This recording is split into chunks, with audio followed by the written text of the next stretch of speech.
안녕하세요. 고용순 작가입니다. 제가 이번에 빅포카의 저자 신현주 박사님과 완벽한 공부법이라는 책을 출간하게 되었습니다. 완벽한 공부법은 교육학, 인지심리학, 뇌과학, 행동경제학 등이 밝혀낸 이론을 통해 공부를 과학적으로 접근했을 뿐만 아니라 실제 수천 명의 학생 및 직장인들과의 상담을 통해 축적된 실전적 노하우가 함께 잘 녹여져 있습니다. 공부의 본질에 그 어떤 책보다 가깝게 다가섰으며 실질적으로 도움이 되는 공부법을 종합적으로 제시하고 있다고 자부합니다. 왜 공부를 해야 하는가? 공부는 재능인가 노력인가? 기억은 무엇이며 어떻게 오래 기억할 수 있을까?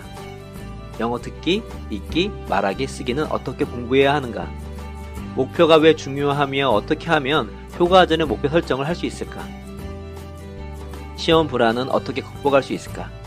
어떻게 환경 설정을 해야 공부의 효율을 올릴 수 있을까? 메타 인지가 무엇이고 공부에 왜 중요한가? 독서가 왜 필요하고 그 효용은 무엇일까? 직장에서 일을 잘할 수 있는 공부는 무엇인가? 완벽한 공부법은 학생부터 직장인까지 모두가 제대로 된 공부를 할 수 있도록 돕는 최고의 공부 지침서입니다. 저는 완벽한 공부법이 여러분의 성장을 돕는 최고의 파트너가 될 것이라 확신합니다. 감사합니다.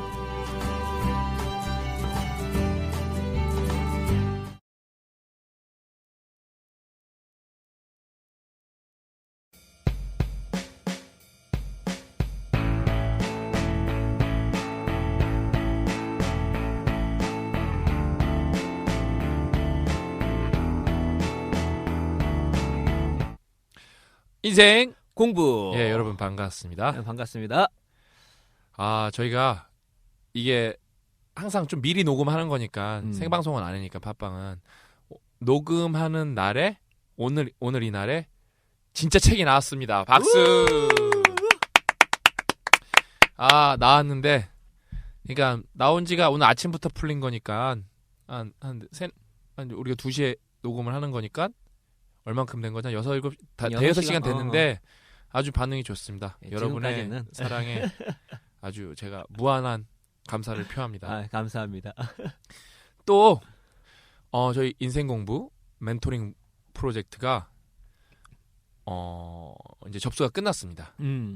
한 150명도 넘는 친구가 지원을 했어요. 이게 근데 조건이 되게 빡셌잖아요. 네, 재밌었던 게 뭐냐면은 제가 좀 아니면은 그 조건이 되게 빡세잖아요. 한 주라도 안 나오면은 탈락.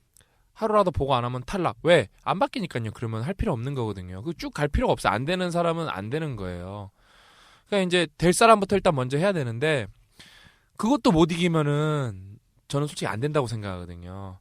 근데 맨 처음에는 그거 보고 우리 친구들이 겁먹어서 지원 안 한 줄 알았는데 그니까 마지막 날 되니까 막판 1시간에 막 30-40명이 쏟아지는 거예요, 진짜. 고민을 많이 했나 보네. 그다음에 이제 경쟁률이 치열할 줄 아니까 좀 열심히 쓰라. 저는 그거를 160개인가를 봐야 되는데 생각해보세요, 여러분. 10분씩 그걸 검토를 한다 쳐도 1600분이에요. 그러면은 몇 시간이에요? 60분이니까 25시간을 봐야 되는 거예요. 그러니까 하루에 12시간씩 한 번도 그러니까 상식적으로 3일을 내내 그것만 봐야 되는 거예요. 어마어마하네. 그래서 시간이 없는 거예요.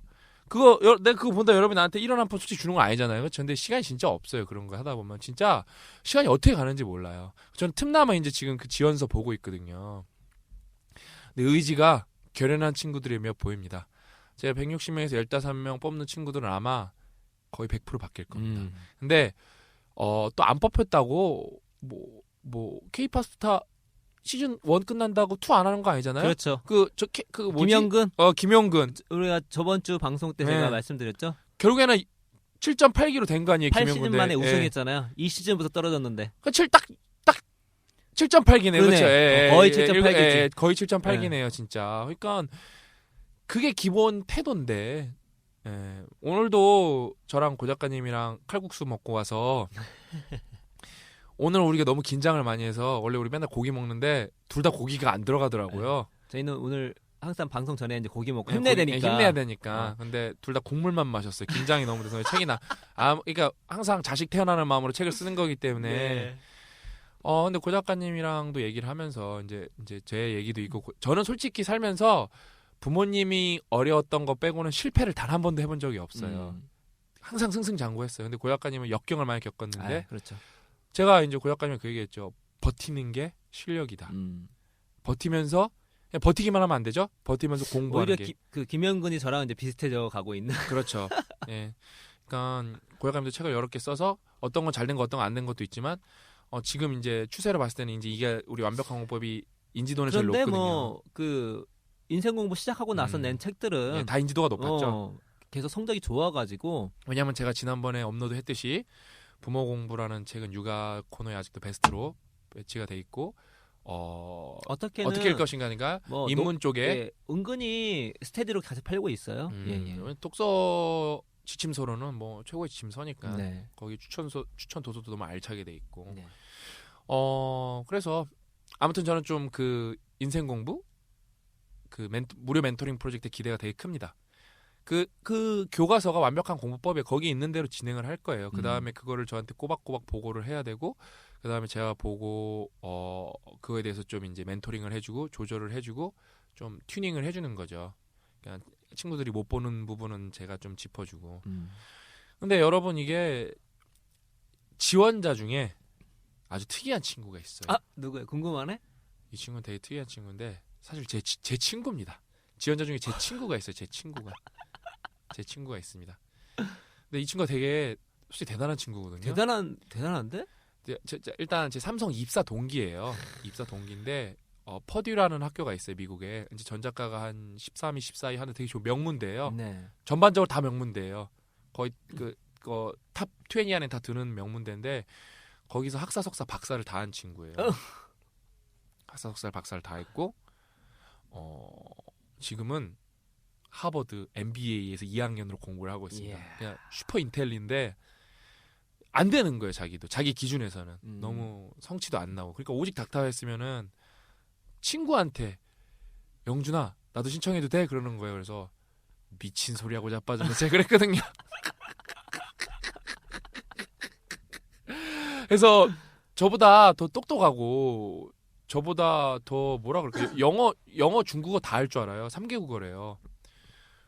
뭘 너가 지원을 하냐고. 근데 결국 지원해보라 그랬어요. 그래서 보니까 이제 힘든 부분이 있더라고 이 친구는. 그 기준에서.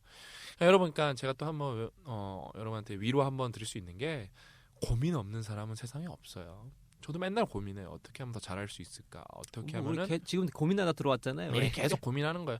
어떻게 하면 더 많은 친구를 더 이렇게 깨우치게 해줄 수 있을까? 맨날 고민을 하는 거죠. 그거에 대해서. 그래서 그 고민의 실천 결과가 인생 공부 방송이죠. 그렇죠. 네. 그래서 오늘 인생 공부 특집 방송 그 두 번째 시간 인생 공부 수성영어 고영성 작가님과 수성영어 고영성 작가님과는 완벽한 공부법 특강 2 되겠습니다. 네. 오늘은 주제가 뭐죠? 메타인지. 메타인지. 메타인지 여러분 이렇게 어디서 들어보신 적은 있죠? 베타인지 이런 거 아닙니다. 메타인지, 알파인지 그런 거 없어요. 메타인지. 메타인지를 많이 들어보셨을 텐데 기본적으로 메타인지가 뭔가요? 정의 한번 말해주시죠. 사실 모르는 분이 되게 많아요. 그렇죠. 메타인지는 나의 인지 과정을 인지하는 거예요. 그렇죠. 어렵게 말하면 쉽게 얘기하면 내가 뭘 알고 뭘 모르는지를 아는 거. 상황 파악, 수준 파악 그렇죠. 이런 게 되는 더 거죠. 나아가서 내가 하는 이 행동이나 말이 어떠한 결과를 초래할 것인지를 알고 있는 거. 그러니까 더 쉽게 말씀드리면은 내가 수학 문제를 못 푸는데 왜 못 푸는지를 아는 거죠. 그렇죠. 왜 못 푸는지. 기본적으로는 풀었는데 그게 맞았는지 틀렸는지 그리고 못 풀면 왜 못 풀었는지에 대해서 이제 알고 있는 거를 이제 메타인지라고 하는데요. 실질적으로 뭐 교육학에서는 이 공부 학습에 있어서 매우 중요한 항목이라 할 수 있겠습니다. 그러니까 제가 볼 때 여러분이 뭐 IQ가 높으면은 분명히 공부는 잘할 거예요. 잘할 확률이 높을 거예요. 높죠. 예. 근데 IQ가 높다고 저는 성공할 확률은 높다고 말하진 않거든요. 맞습니다. 예. 그러니까 공부 잘하는 거랑 성공한 거는 이꼴이냐? 아니거든요. 부분집합일 뿐이거든요. 궁극적인 거니까 성공은 뭐 성공이 금전적 성공일 수도 있고 학문적 성공일 수도 있고 뭐 인간적인 성공일 수도 여러 가지가 있으니까요. 근데 그 성공의 키 진짜 가장 중요한 열쇠 중에 하나가 바로 메타인지다. 그렇죠. 이 공부에도 매우 중요한데 어차피 우리가 학생뿐만 아니라 직장인을 위해서 쓴 거니까 네. 또 사업하시는 분도 마찬가지고. 그렇죠. 비즈니스 너무 중요해요. 제일 중요해요. 예, 진짜 이걸 모르면 음. 실제로 자기 분야의 전문가인데 메타인지 떨어지신 분만 있어요. 자기 하는 공부는 잘 알겠죠. 근데 좀만 벗어나는 좀 확장성이 있는 거나 아니면 예측 불허한 어떤 비즈니스 세계 안에서 어떤 하는 언사를 보면은 또 행동을 보면은 그렇죠. 메타인지가 많이 떨어지고 있다. 그래서 제가 최근에 포스팅 한번 했죠. 그러니까 저한테 연락을 되게 많이 해요. 왜냐하면 저는 페이스북 한국 페이스북 그룹 중에서 그러니까 페이지 운영자 중에서 뭐 상위 1%의 규모의 페이지를 운영하는 운영자이기 때문에 아주 다양한 분들이 저한테 연락을 합니다. 그래서 저랑 이제 콜라보를 하고 싶다는 거예요. 근데 제가 얘기를 들어보면은 딱히 콜라보 할 게 없어요. 그 다음에 콜라보 할 거면은 자기의 장점이 뭔지 밝히시고, 그 다음에 내가 그분과 일하면서 얻는 혜택을 알려주셔야 되는데, 그런 게 없어요. 막연해요, 막연해. 같이 해보자예요. 근데 그거는 엄밀하면 무슨 표현이냐면은, 그분들의 궁극적 그 의도는 뭐냐면은, 그거예요. 인생 공부에 포스팅 좀 해달라고. 왜냐면 그게 다 돈이거든요. 여러분 잘 나가는 페이지에 포스팅 하려면은 몇백만 원을 줘야 됩니다. 몇백만 원. 왜냐면은 실제 광고 효과가 있으니까요. 그게 라디오 광고 하는 거랑 TV 광고 하는 거보다 그런 거랑 비슷한 거고, 때로는 파급 효과가 더 클 수도 있어요. 베리에이션이 훨씬 높낮이가 높죠. 예. 아예 망할 수도 있는 거고. 그렇죠. 그러니까 이제 그거를 무료로 하고 싶다는 거죠. 저희 인생 공부는 광고는 따로 하지 않습니다. 저희는. 왜냐면 저희 컨텐츠가 따로 있기, 저희는 출판을 직접 하기 때문에 고 작가님이랑 저희 선생님들은 다 영어 뭐 그림 이쪽에 다 최고 전문가 선생님들이기 때문에 저희는 저희 창작물만 홍보를 하고 광고를 따로 하지 않습니다. 그렇기 때문에 해줄 수가 없어요, 제가. 근데 저는 지금 예를 들어 협업을 해서 엄청나게, 저희 인생 공부는 얼라이언스가 있거든요. 연합, 체인지 그라운드, 하루 5분 자기개발 마케팅 팀들, 그다음에 이제 책 그림, 다 저희 이제 연합이거든요. 저희 패밀리거든요. 왜 그 친구들은 저랑 콩짝콩짝 잘 되겠어요? 제가 그 친구들한테 가서 먼저 비전을 말하는 거예요. 너네가 나랑 일하면은 이렇게 성장을 빨리 할 수 있다. 사실 저희가 그 친구들이랑 지금 일하면서 얻는 건 별로 없습니다. 저희 입장에서. 저희는 주는 것밖에 없어요, 사실. 근데 미래를 보는 거죠. 미래. 저는 그렇게 상황 파악을 하고 있는 거죠. 그렇죠. 그게 제 메타인지죠. 그게. 왜 지금은 안 되지만 이 친구들을 내가 밀어주면은 나중에 나를 끌어줄 수 있는 친구들이 되겠구나 하고 저는 상황 파악을 한 거죠. 단순히 지금 이득이 안 나오니까 에이 아무것도 할 게 없네 하고 하는 거는 메타인지가 부족한 거죠. 그렇죠. 이거 조금 더 확장해 보면 저희 책을 보시면 제가 심화에 뭐를 넣냐면 지식의 저주라는 걸 넣었어요. 이제 박사님 말씀하신 것은 조금 더 세분화해서 말씀드리면 메타인지가 있는 상태에서 지식의 저주에 빠지지 않았을 때라는 것입니다. 이제 메타인지 같은 경우는 기본적으로 나에 대해서 알고 있는 거고 지식의 저주는 다른 사람에 대해서 그걸 합치면 완벽하게 이해가 되겠죠. 이해관계자나 상대방에 대해서 알 수 있는 거니까. 예를 들어서 처음에 저희 이제 인생 공부에 그냥 홍보해달라고 하는 식으로 접근하시는 것 같은 경우는 일단 메타인지가 없는 거죠. 자신의 어떤 위치를 파악을 해야 되는데 그렇죠. 반대로 그 인생 공부는 어떠한 페이지고 어떤 위치에 있는 걸 아는 것도 중요하거든요. 이게 이제 지식의 저주에 빠지지 않는 거예요. 이게 이제 동등하게 형성이 됐을 때 상황 파악을 완벽하게 할 수 있는 거고 거기에 맞춰서 그냥 딜을 할 수 있는 거고 그게 딜이 제대로 된다면 그게 비즈니스예요. 그렇죠. 비즈니스. 그러니까 얼마나 중요한지 모릅니다 이게. 이게 인생 공부라는 주어랑 어떤 목적어만 바꾸면 그렇죠. 다 똑같은 얘기거든요. 네. 근데 이제 공부 같은 경우는 어떤 그 상대방에 있을 확률이 낮기 때문에 대부분 이제 메타인지가 훨씬 중요한 부분인 거고 비즈니스도 어려운 거죠. 네. 메타인지뿐만 아니라 지식 저주도 빠지지 말아야 되기 때문에 게다가 상황 자체도 매우 불확실하고 공부는 그렇게 크게 불확실하지 않습니다. 대부분 제대로 된 방법으로 열심히 하는 시간을 늘리면 거기에 맞춰 성과가 나오니까 비즈니스는 열심히 한다고 나오는 게 아니잖아요. 맞습니다. 뭐 운도 많이 필요하고 워낙 변수가 많기 때문에. 복합적이니까요. 그렇죠. 그래서 메타인지에 대해 설명 많이 해주셔가지고 여기서 이제 우리 책에서는 예시를 여러 가지 줬어요. 그 중에 하나가 유머 줬어요. 그렇죠. 가끔 이렇게 썰렁 개그 하시는 분 많이 있잖아요. 썰렁 개그 하시는 분의 전 참을 수 없어요.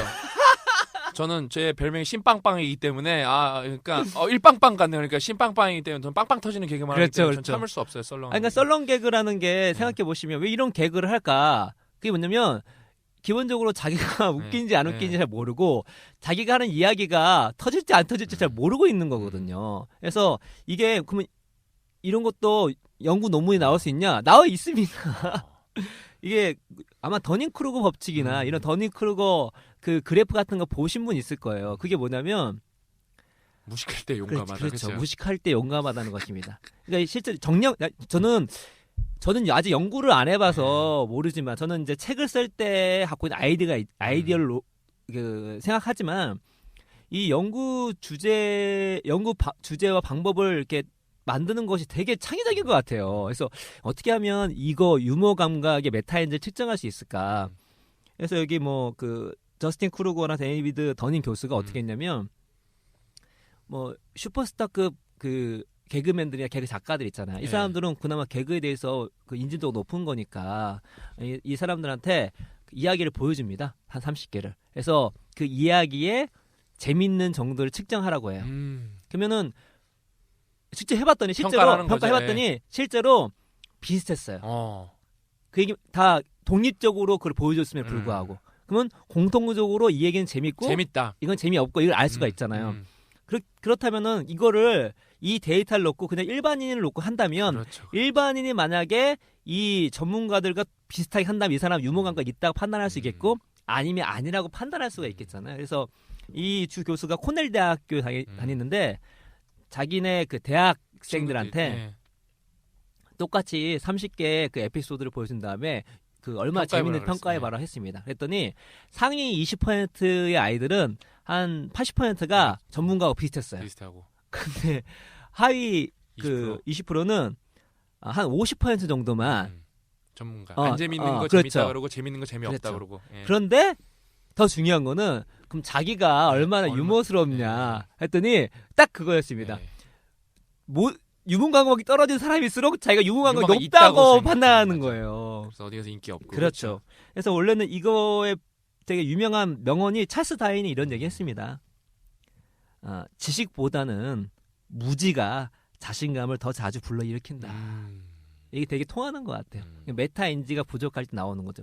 메타인지가 부족하면 되게 용감해질 수가 있습니다. 뭘 모르기 때문에. 제가 문득 생각나는데요. 우리가 메타인지라는 고급스러운 말은 아니고 우리가 다 메타인지를 남자 친구들은 배워요. 어디서 배우냐면은 군대에서 배워요. 군대 가면은 이렇게 개념이란 말을 되게 많이 써요.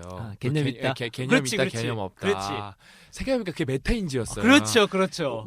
이제 여자 친구분들은 잘 모르는 뜻이니까 제가 얘기해드리면은 개념이라 그래. 개념.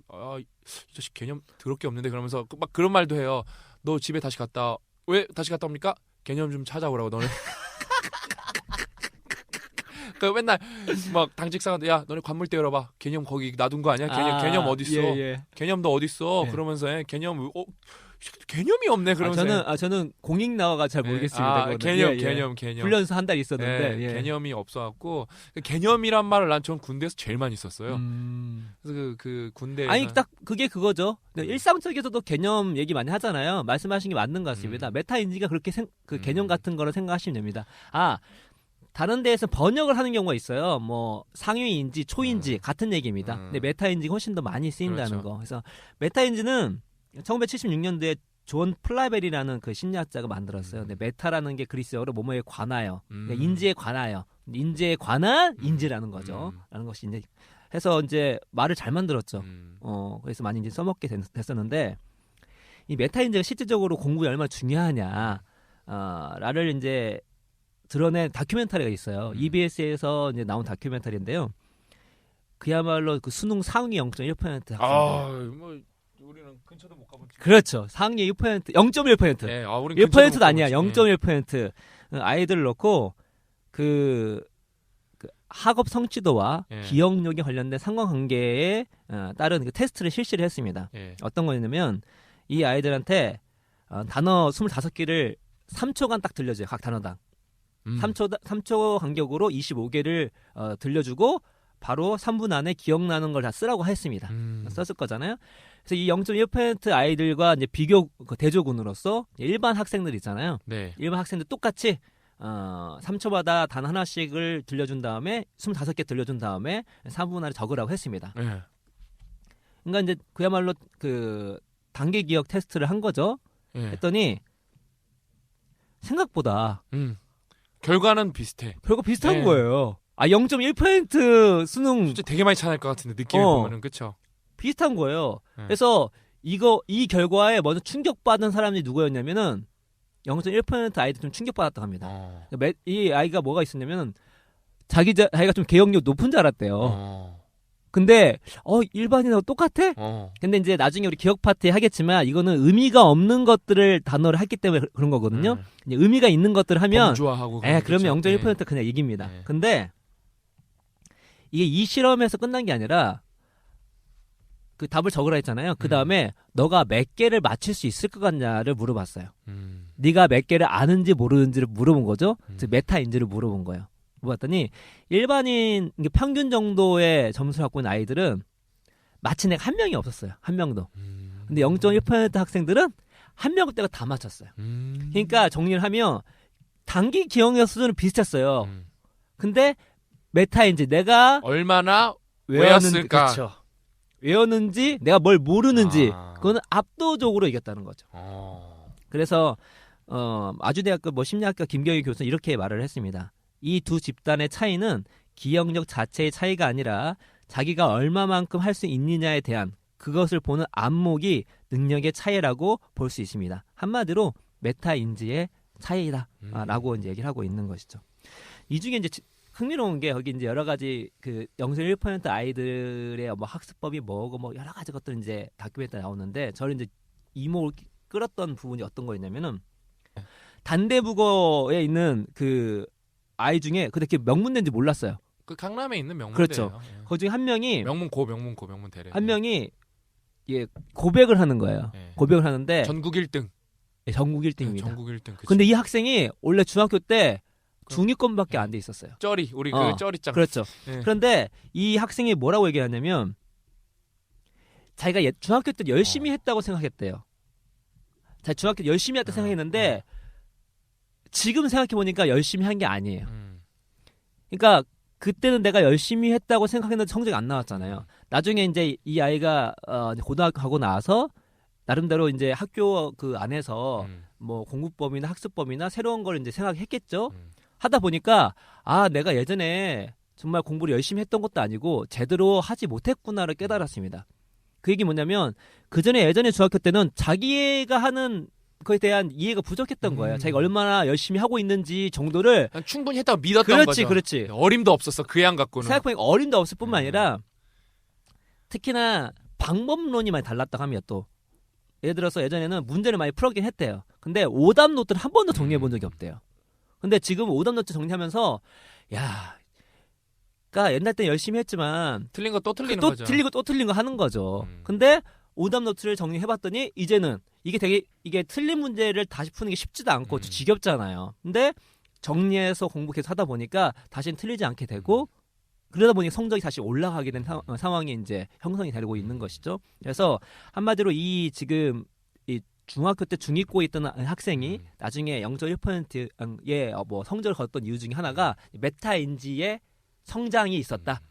라는 것을 우리가 알 수가 있겠죠. 또 오답 노트의 추억이 있는데 네. 제가 400점 만점에 마지막 모의고사를 거의 한 380 몇 점 맞았거든요. 네. 그게 그 당시 1점 몇 프로였어요. 1%였어요. 1%. 저도 되게 잘한 줄 알았는데 제가 그때 저 수능이 그 만점 몇백 명 나온 수시대라서 저는 안 올랐는데 친구들은 다 100점씩 올랐더라고요. 그래서 상대적으로 떨어졌어요, 점수가. 네. 근데 제가 되게 올렸어요. 380점이면 몇 개 안 틀린 거예요. 근데 그 약간의 그 좀 그 오답 노트가 도움을 웃긴 얘기인데 이거는 맨 처음에 오답 노트 만들려고 그랬는데 그 오려 갖고 풀로 붙였어요, 제가. 네. 제 친구가 그렇게 하더라고. 공부 잘하는 친구가 그래서 만드는데 걔는 나보다 공부 되게 잘하는 친구거든요. 걔는 몇 개 안 틀리니까 몇 개만 하면 되는데 난 되게 많이 해야 되더라고요. 난 그 자체가 너무 짜증나는 거예요, 오리는 게. 그렇지. 오답 노트가 무슨 거의 뭐 그냥 책이랑 비슷하게. 나 진짜 농담 안 하고 오답 8만 대전경만 두는 줄 알았어. 나 진짜. 그래서 그게 아니라 더 문제는 뭐냐면 나 많이 틀리니까 틀린 게 앞뒤로 있으면 한 개밖에 못 맞다 하나를 선택해야 되는 거예요. 너무 짜증난다. 그래서 좀 공부 열심히 한 거였어. 나도 오답 노트 조금 만들어야지. 그게 되게 빡쳤었어요, 진짜. 아니, 그러고 보니까 예전에 진짜 오답 노트 정리하는 게 쉽지 않았는데 요즘에는 사진을 찍어버리고 사진 그러네. 풀면 되는 거잖아요. 되게 똑똑하시네, 그냥. 역시 수성연구원다워. 역시 인정해. 나 생각도 못했어, 사진으로 다시 찍는다는 거. 그랬어요? 아무튼 사진 찍어가지고 정리하면 되는 거니까 되게 좋잖아요, 요즘에는. 워낙 기계들이 좋아지고 있으니까. 그래서 제가 이제 이 0.1% 전국 1등 했던 그 친구 그 과정을 보시면 메타 인지가 향상됐다는 걸 뭘 보고 알 수 있냐면 자기 상황을 파악한 것도 있지만 전략이 생기는 거예요. 전략. 그렇죠. 내가 뭐를 알고 뭘 모르는지를 인지하고 있으니까 아는 걸 유지시키고 모르는 걸 어떻게 알 수 있을까를 하기 위해서 이제 전략을 만들 수가 있는 것이죠. 예를 들어서 저희 딸 같은 경우가 만약에 요즘에 이제 받아쓰기 하고 있는데 받아쓰기는 하는데 처음에 그냥 외우지 않고 시켜요. 이제 글자 좀 알고 있으니까. 그 다음에 틀린 것만 이제 따로 불러서 하는데 자꾸 이제 틀리면 지우려고 그래요. 그러니까 연습이니까 옆에 그냥 써라 했더니 그 전 거를 한번 썼던 거를 손으로 가리는 거야. 왜냐면 눈에 보인다는 거지. 보이면 이게 내가 외운지 안 외운지 모르기 때문에 또 외워지지도 않고 이 행위가 전략이 생기는 거예요. 아이들 이제 그렇게 하면서 저희가 이제 전략을 세워 나가는 건데 메타인지가 높은 아이일수록 탁월한 전략을 많이 세울 수 있는 확률이 매우 높습니다. 이게 0.1% 학생들 같은 경우가 이제 여러 가지 방법론이 나오거든요. 근데 그 방법론은 그 아이들은 자기가 공부하다가 스스로 터득한 것들이에요. 근데 거의 새로운 게 없어요. 반대로 얘기하면 새로운 게 없다는 얘기는 지금 그 웬만한 그 교육학 책이나 인지심리학 책이나 종합해보면 나오는 것들이거든요. 근데 그 학생들만 거기를 많이 했다는 얘기 뭐냐면 우리가 그런 공부를 안 해본 거죠. 그런 수업을 배워본 적이 없는 거죠. 다시 말해서 우리가 학교를 다니면서 공부 전략에 대해서 과학적으로 접근한 어떤 컨텐츠나 강의를 제대로 들어본 적이 별로 없는 거예요. 깨케야 뭐 잘하는 사람들이 자기 경험담이나 또 선생님들의 경험담을 들었겠죠. 근데 실제로 많은 학생들이 그렇게 들어본 적이 없고 저 또한 마찬가지고 들어본 적이 없으니까. 근데 0.1%의 그 학생들이 하는 것들이 새로운 게 없어요. 다 이미 다 나와 있는 전략들을 하고 있는 거예요. 대신 좀 흥미로웠던 것은 인지심리학이라는데 안 나온 내용이 하나 있어요. 사교육을 어떻게 이용할 것인가.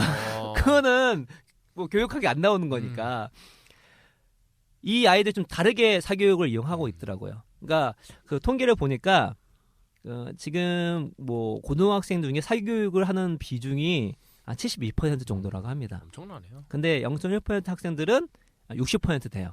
그러니까 적죠. 그러나 안 하는 건 아니에요. 적지만 안 하는 건 아니다. 근데 어떨 때 하는가 봤더니 보통 일반 학생 같은 경우는 그냥 이제 학원이 필요하니까 하는 경향이 많은데 이 0.1%의 아이들은 자기가 혼자 해결되지 않는 것만 학원에 갑니다. 피드백이 필요해요. 그렇죠. 이거는 내가 해결 가능한데 해결이 안 되는 거예요. 그렇죠. 그럼 도움을 받아야 되는 거죠. 이것도 나중에 노력 받을 때 피드백의 중요성에 그렇죠, 설명을 그렇죠. 하죠. 그렇죠. 그래서 자기가 모르는 거를 해결해 줄 수 있는 때만 가는 겁니다. 그걸 이용하는 거죠. 그래서 우리가 그 노력 파트에서 우리가 얘기했듯이 저번 주에 우리가 얘기했듯이 그 베를린 종합예술학교 애들이 공통적으로 하고 얘기한 게 뭐냐면 자기 성장에 가장 도움이 됐던 것이 합주나 음악을 듣거나 그런 강의나 그런 것이 아니라 혼자 연주하는 시간이라고 얘기했어요. 이 0.1%의 학생들이 한결같이 얘기하는 게 자기 성적이 최고의 영향을 미치는 것이 자기 공부 시간의 확보라고 합니다. 근데 자기 공부 시간 확보하려면 학교 끝난 다음에 학원까지 가버릴 시간이 없잖아요. 당연하죠. 그러니까 그래서 안 되는 거예요. 그렇죠. 이렇게 활용하는 거죠. 그러니까 영혼 없이 그 학원 다니는데 되겠어요, 그거? 안 되죠. 이게 학원 가면 어떤 일이 벌어지냐면 그때 한번 신 박사님이 말씀하시는 거 그 불안감 때문에 가신다 말씀하셨잖아요. 불안감 때문에 가는 거예요, 애들도. 아니 저한테 오는 옛날 멘토링 받았던 애들은 사교육을 할 때 제가 다 그거예요. 다 몇백만 원짜리 가야 하는 강남 애들도 있는데 그 걔도 몇백만 원짜리 해봤자 6등급 7등급인데 안 되는 거예요. 그 다 뭐 동기가 전혀 없으니까 그렇죠. 그냥 영어만 날리고 있는 거예요. 가갖고 예, 그리고 안 가면 혼날 것 같으니까 가는 네. 거야. 안 가면 혼날 것 같으니까. 강의들은 어떤 일이 벌어지냐면 자기가 이해했다고 착각을 하는 경우가 네. 많이 있어요. 착감이 들죠. 그렇지? 예, 착감이 그러니까 메타인지가 오히려 감이 떨어져요. 왜냐면 선생님이 풀어서 주니까 이해한 것 같고 그거 듣자마자 바로 풀면은 풀어지거든요. 근데 이게 진짜 혼자 해봐야 내가 아는지 모르는지 아는 거예요. 다시 말하면 0.1% 아이들은 자기 혼자 하는 공부 시간이 많기 때문에 지속적으로 자기가 뭘 알고 뭘 모르는지 잘 알 수 있겠죠. 그러면은 내가 저희 딸 그 받아쓰기 그 전략처럼 아는 건 굳이 할 필요 없잖아요. 패스예요. 모르는 것만 하면 되는 거거든요. 그 시간을 효율적으로 쓸 수 있잖아요.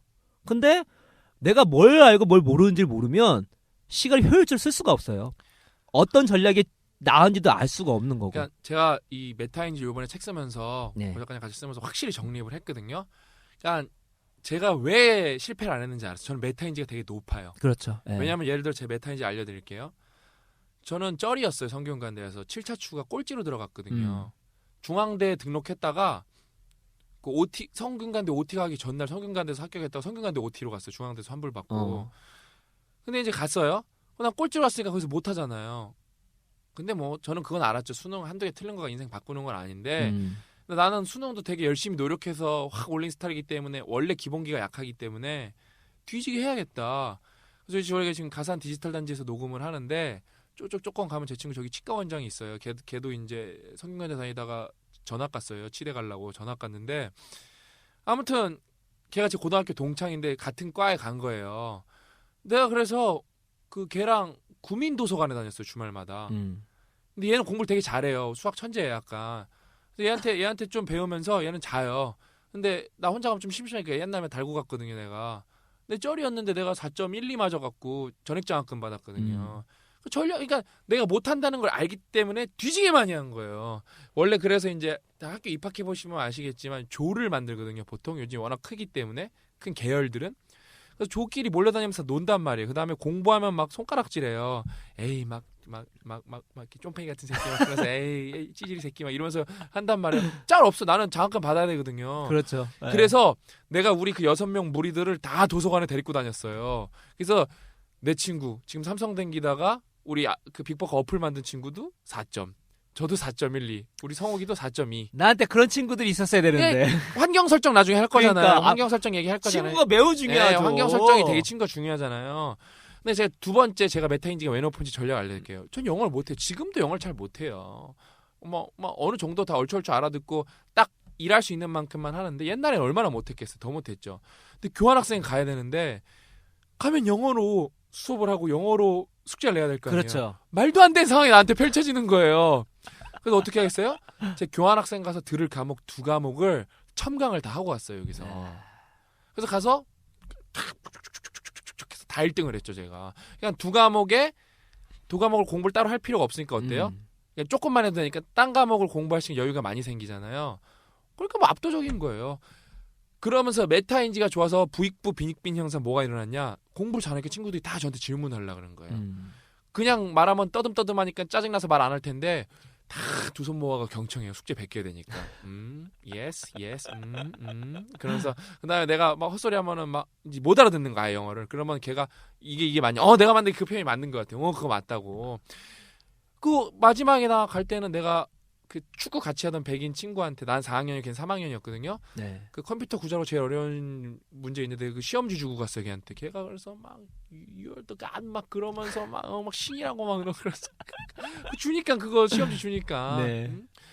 그러니까 그게 제가 볼 때 공부는 못하는 학생이었지만 메타인지가 높아서 항상 전략이 좋은 거죠.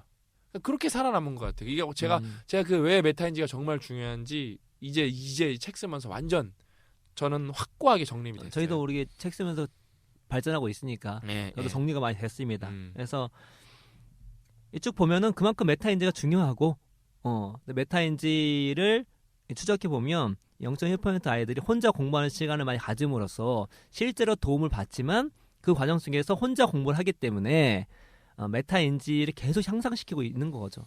메타 인지를 계속 향상시키다 보니까 가장 좋은 전략이 나올 수 있는 거고. 말씀드리면 그 0.1% 아이들이 하는 공부 전략은 저희 책에 그냥 극소수에 불과합니다. 다 나와 있으니까 그냥 책 읽으시면 될 것 같고요. 근데 메타 인지를 이제 좀 세분화해 볼 수 있을 것 같아요. 메타 기억이 있고 메타 이해가 있습니다. 어렵지 않습니다. 메타 기억은 내가 뭘 기억하고 뭘 기억하지 못하는지 아는 거고요. 메타 이해는 내가 뭘 이해하고 이해하지 못하는지 아는 건데 그 이해의 거의 대부분은 이제 텍스트입니다. 그게 연구가 대부분 텍스트 위주로 이루어지니까. 그래서 메타 기억 관련된 뭐 다양한 연구도 똑같습니다. 어떤 거냐면 메타 기억이 좋은 사람일수록 그러니까 기억력이 낮은 사람일수록 자기가 기억을 잘 하는지 못하는지 몰라요. 오히려 기억을 잘한다고 믿고 그렇죠, 그렇죠. 착각을 하고 있죠, 그렇죠. 더니 크루거 그 법칙이 그 형성이 됩니다. 실제로 우리가 보통 어려운 거는 오래 공부하고 쉬운 거는 간단하게 공부하잖아요. 이거는 대부분 학생들이 합니다. 하는데 연구를 해보니까 이 상관관계가 0.3밖에 안 돼요.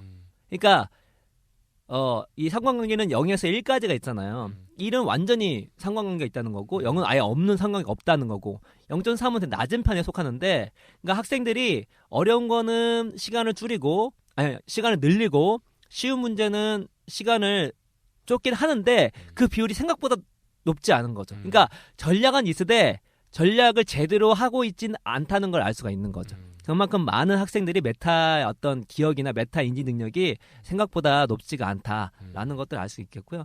생각해보면 여러분도 뭐 토익이 워낙 중요해가지고 문제 열심히 푸시겠지만 일반적으로 학교 공부나 여러분이 지금 공부하는 많은 것들 가운데 연습 문제 풀거나 뭐 요약을 하거나 혹은 발표를 하거나 뭐 강의를 하거나 그런 경우 적잖아요. 그런 경우 할 때 많이 이제 메타 인지가 높아지는 건데 그런 걸 안 하나 보니까 뭐 대학교 뭐 졸업하고 직장을 다닐 때에도 자기가 생각하는 것만큼 메타 인지가, 메타 기억 능력이 떨어진다고 볼 수가 있겠죠. 아니, 대부분 공부를 잘했어도 메타 인지가 없는 친구들이 너무 많아요. 그런 친구들이 나중에 키보드 워리어가 되는 거거든요. 왜 내 세상은 내 마음을 몰라줄까? 그렇죠. 상황 파악이 안 되는 거죠. 상황 파악이. 그다음에 또 메타 인지가 높아야 연애도 잘할 수 있습니다, 여러분. 정확합니다. 네, 그게 왜냐면은 그게 방금도 저한테 고민 하나 온 게 훌륭한 친구예요. 제가 빨리 또 읽어보고 상담해줘야 되는데 얼마나 훌륭하냐면 뭐 삼성물산 다니다가 지금 미국의 탑 무슨 여러분 칼텍 무슨 조지아텍 MIT 다 이게 테크놀로지 인스티튜트 기술 연합 학교인데 어떻게 보면은 그러니까 그중 탑 3 학교 중에 있는 한 친구인데 그 다른 고민이 아니라 어떻게 결혼해야 될지 모르겠다고 지금 있는 여자친구랑 그 상황 파악이 잘 너무 힘든 거예요 그거에 대해서. 그렇죠. 예.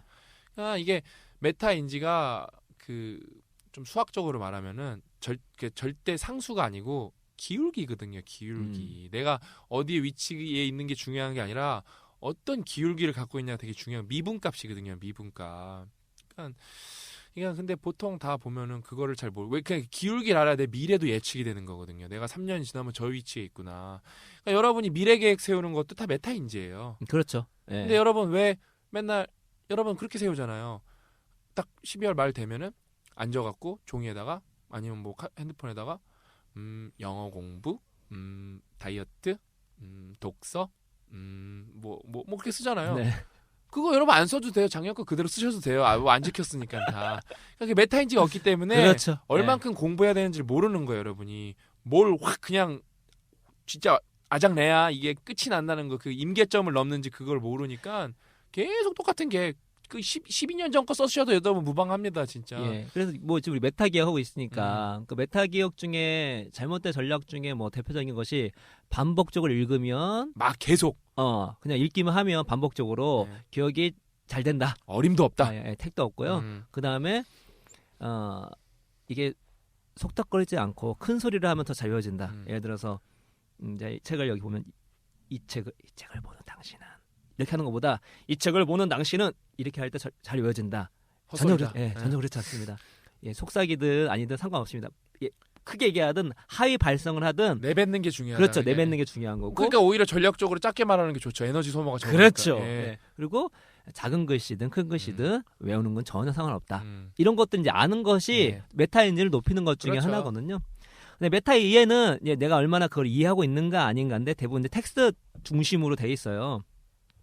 돼 있는데 보통 우리가 시험 문제 중에 우리 언어 영역 네. 보면은 어떤 걸 기억해야 하는 것도 있지만 대부분은 지문만 잘 이해해도 맞출 수 있는 게 있잖아요. 그래서 똑같이 실험했습니다. 실험을 그 SAT가 우리나라 수능 언어 영역 같은 것들을 학생들한테 보여줬어요. 보여줬더니 여기도 여전히 문제를 못 맞히는 사람들이 자기가 똑똑하다고 생각한다. 64%나 맞았다고 생각하고 있어요. 그러니까 10명 중에 6명은 자기 틀렸는데 맞았다고 생각하는 겁니다. 그러니까 메타 인지 능력이 부족한 거죠. 자기가 풀었는데 이해했다 생각하는 거예요. 그러니까 이상한 댓글이 나오는 거죠. 만약 이해 못했다면 댓글 못 달겠죠. 용감하게. 근데 내가 이해를 잘 못했으면서 이해했다 생각하는 거예요. 그러니까 댓글 이상하게 달고 중요한 거는 거기에 좋아요가 엄청 눌리고 베스트 댓글이 됩니다.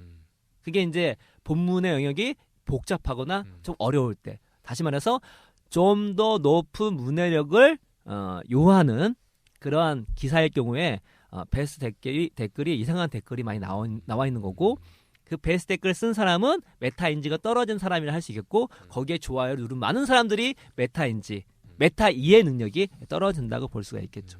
그래서 우리 여러분께서도 항상 포털에서 보실 수 있는 현상이 이 메타 이해 부족 현상을 많이 보실 수가 있습니다. 근데 그게 되게 처음에 말씀드렸던 것처럼 전문가들이 자기 전문 분야 아닌 거에도 전문가 행세를 할 때 많이 나와요. 그러니까 자기가 자기 전문가니까 그 이해력이 높아지겠죠. 근데 자기가 전문가라는 그 허세 때문에 다른 분야에도 이해를 잘한다고 생각하거든요. 그게 만만치가 않거든요. 어림도 없어요. 왜냐면은 여러분 제가 공학 박사니까 막 수학 이런 거 잘할 거 같죠. 별로 못해요. 그거는 우리는 이제 어플리케이션을 하는 사람들이고, 우린 그래서 트라이 앤 에러, 시도와 실패를 좋아해요. 그다음에 이제 좀 더 엄밀하게 계산하는 거는 이제 수학자나 물리학자들. 거기는 이제 이론 물리는 그러니까 예를 들어 실험하는 물리랑 이론 물리랑 완전 다른 거거든요. 그럼 이제 물리니까 비슷한 거 아니야? 전혀 달라요. 그렇죠. 이론 물리학자한테 실험하려면 버튼도 못 누르고, 실험한 물리학자한테 뭐 계산해서 풀려면 전혀 못 풀어요. 이런 게 이제 메타인지가 높았을 경우에 나오는 이야기입니다. 간혹 이쪽 사회과학적으로 본다면 자기가 뭔가 이제 어려운 뭐 경제나 뭐 그런 것들 이제 하게 되면은 세상 다 하는 줄 알죠. 그렇죠? 다 하는 거예요. 그러니까 거기서 어디서 실수를 많이 하냐면 그냥 인간이 살아가는 삶에 대해서 얘기할 때 본인이 잘 살아가고 있으니까 잘한다고 생각하는 거예요. 그러니까 자기네가 어떤 전문 경제나 뭐 역사나 관련된 것은 정확한 데이터와 팩트를 갖고 얘기하면서 인생을 살아가는 거나 혹은 인간의 행동이나 이런 것들 얘기할 때 자기가 늘 행동하고 살아왔으니까 어떤 근거 없이 자기 이제 감으로 얘기하는 거예요. 자기가 잘 안다는 식으로. 실제로는 그렇지 않거든요. 전혀 그거를 인지하고 못하고 있는 거예요. 그러니까 내가 다른 분야에 대해서 그 분야에 대해서 모른다는 걸 모르는 거죠. 메타 인지가 부족하는 거죠. 근데 했던 것처럼 전문가들도 이런 식으로 빠져줄 수 있다는 거. 잘 이해하시면 될 것 같고. 그래서 메타 이해에 관한 질문들이 있어요. 여러분도 한번 제가 질문해 볼 테니까 스스로 한번 대답해 보시면 좋겠어요. 1번. 내용을 제대로 이해하지 못했거나 주의를 기울여 읽지 않았음을 알았을 때 그 부분을 다시 세심하게 읽는다. 2번. 짧은 단락을 읽고 난 뒤에 자신이 방금 읽은 내용을 자신의 말로 요약해 보는가. 3번. 책을 읽을 때 요약 정리된 부분이나 연습 문제를 꼭 푸는가. 좀 뭐 신박쌤이 저랑 항상 강조하는 부분이죠. 4번. 거의 90%가 안 하죠. 네. 책에 나온 아이디어들을 서로 연계시켜 보려고 노력하는가. 5번. 자신이 모르는 용어가 나왔을 때 사전이나 검색을 통해 용어를 완전히 이해하려고 노력하는가. 제일 중요한 건데. 이거 귀차니즘 때문에 하지 못한 사람 되게 많습니다. 그리고 간혹 그냥 안다고 착각하는 경우도 많이 있어요. 알아보면 아닌 것도 많이 있는데. 6번. 시험 공부를 할 때 자신이 어렵다고 여기는 부분에 더 많은 시간을 할애하고 있는가. 7번. 읽은 자료들의 필요성에 대해 평가하고 적절히 분류해서 정리하는가. 이거는 정말 나중에 여러분께서 글을 쓰시거나 책을 쓰실 때 도움이 엄청나게 됩니다. 물론 뭐 논문을 쓰실 도움이 되겠죠. 내가 읽는 자료에 대해서 평가를 내리는 건 되게 중요해요. 어떤 자료가 고퀄리티고 어떤 자료가 아닌가. 그러면은 지금 내가 현재 위치에서 어떤 그 지적 능력을 갖고 있고 이 분야에 앞으로 뭘 할 것인지에 대한 인지가 있어야지만 가능합니다. 이것도 계속 이제 업그레이드가 되고 있는 거죠. 그러면 메타인지를 어떻게 향상시킬 수 있을까? 지금까지 나온 이야기를 중심으로 좀 이렇게 보시면 될 것 같은데요. 그 여기는 뭐 책에서는 여러 가지 실험이 나오는데 그걸 다 이제 뛰어넘고 얘기할게요. 뛰어넘고 3가지 방법이 있습니다. 하나는 그야말로 학습 전략을 배움으로써 메타인지를 높일 수가 있습니다. 전략 자체를 배움으로써 이렇게 하면은 내가 잘할 수 있구나라는 걸 알 수가 있습니다. 그래서 뭐 그 얘기는 뭐냐면 저희 책을 읽으시는 것만으로도 메타인지 능력이 높아질 수 있다는 거. 진짜 메타인지 편은 여러분 꼼꼼히 여러 번 읽어서 흡수해야 돼요. 그렇죠. 아까 그 앞에 나온 그 질문들이 뭐 어떻게 보면 뻔한 얘기 아니야 이렇게 말할 수도 있는데 저는 구구절절 가슴에 안 한 사람이 와닿아요. 태반입니다. 네, 구구절절 가슴에. 제일 확실한 게 여러분 진짜 가슴에 이렇게 손을 얹고 생각해 보세요. 학교에서 숙제로 나오지 않는 연습 문제를 특히 해담이 없는 연습 문제를 여러분이 풀어보신 적이 있냐? 없어요. 90%가. 거의 없죠. 90%가 저도 없어요. 예전에 그래 본 적이 없으니까. 그러니까 이게 저희가 이제 이거 메타인지는 1, 2부로 할 건데 이제 이게 1부 마지막 에피소드 제가 하나 말씀드리면은 제가 옛날에 이거 한번 말씀드렸잖아요. 제가 그 회로 이론이라는 수업을 제가 성균관대 쩌리로 들어갔잖아요. 네. 근데 짱 먹었거든요. 거기 들어가서 독보적으로. 근데 그 교수가 그러니까 중간고사, 기말고사를 따로 안 봤어요. 근데 퀴즈를 랜덤으로 봤어요. 퀴즈 랜덤으로 자꾸 보는 거예요. 그러니까 애들이 평소에 공부 안 하면은 빵점 맞는 거예요, 그냥. 그렇죠. 근데 저는 그러니까 아까 뭐라 했어요? 저는 뭐 구민도서관 가서 공부하고 그랬었잖아요. 이제 퀴즈를 한번 보니까 저도 따로 연습 문제 그때는 안 풀다가 연습 문제에서 나오는 것 같은 거예요. 그래서 연습 문제 회로 이론은 이제 이렇게 그림이 있는 게 있고 말로만 써 있는 게 있는데 말로만 쓰는 거는 영어 원서라서 좀 이해도 잘 안 되고 그래서 그림 있는 거 회로 있는 건 다 풀었어요 친구랑. 그러고 나니까 내가 꼴찌로 입학했는데 잽이 안 되는 거예요 나랑. 내가 얼마나 압도적으로 시험을 잘 봤냐. 일단 그 조교가 거기 박사 했던 형이 너가 신영준이 그렇게 물어볼 정도로 잘했어. 왜냐면 채점하니까. 그래서 저는 어느 정도로 잘 봤냐면은 제가 그 수업 1등을 했는데 1등 아니면 2등을 했는데 하여튼 되게 잘했어요 제가. 어느 정도였냐면 나는 시험을 한번 그냥 제껴도 A 플러스 나올 정도로 그 점수차가 압도적이었어. 아웃라이어였어요. 왜? 맨날 풀어보니까 푼 게 나오는 거예요. 반대로 얘기하면 대부분 안 풀었다는 얘기네요. 그렇죠. 그러니까 그걸 증명하는 거 아무도 안 풀어요. 그거는 심지어 뭐냐면 똑같이 다 풀었으면 퀴즈가 6번 나오는 시험임에도 불구하고 애들이 안 푼 거예요. 그 정도가 지금 학생들 수준이에요. 그러니까 안타까운 거죠 진짜. 근데 참 제가 그랬으니까. 네. 그다음에 제가 이거 진짜 중요한데 제가 통찰해서 썼지만 여러분 연습 문제는 그냥 답을 찾는 게 중요한 게 아니라 거기다가 온 힘을 다해서 사력을 쏟아보는 게 중요한 거예요. 완전 엉뚱한 답이 나와도 상관이 없어요. 그냥 악착같이 하는 거예요. 악착같이. 엉터리가 됐든 방터리가 됐든 일단 악착같이 풀어보는 거예요. 그래야 그 아까 고 작가님 말한 거 내 수준이 파악이 되는 거란 말이에요. 근데 그거를 안 풀어보니까 여러분이 이걸 아는지 모르는지 알 방법이 없는 거예요. 그러니까 다 어떻게 하냐? 알고 있다고 착각하는 거예요. 그렇죠. 연습 문제 풀면 내가 뭘 알는지 모르는지 알 수 있게 되고 메타인지가 높아지게 되고 높은 메타인지는 좋은 전략을 만들 수 있는 확률이 높아지게 되는 거니까 매우 좋은 거죠. 그러니까 네. 성균관대가 되게 좋은 학교인데 뭐 성균관대뿐만 아니라 뭐 연고대, 서울대가 똑같을 거예요. 그 회로 이론에서 분명히 똑같은 회로인데 거기다가 이제 선 하나만 더 그으면 이제 그 회로를 하나 딴 걸 연결시킨 거거든요.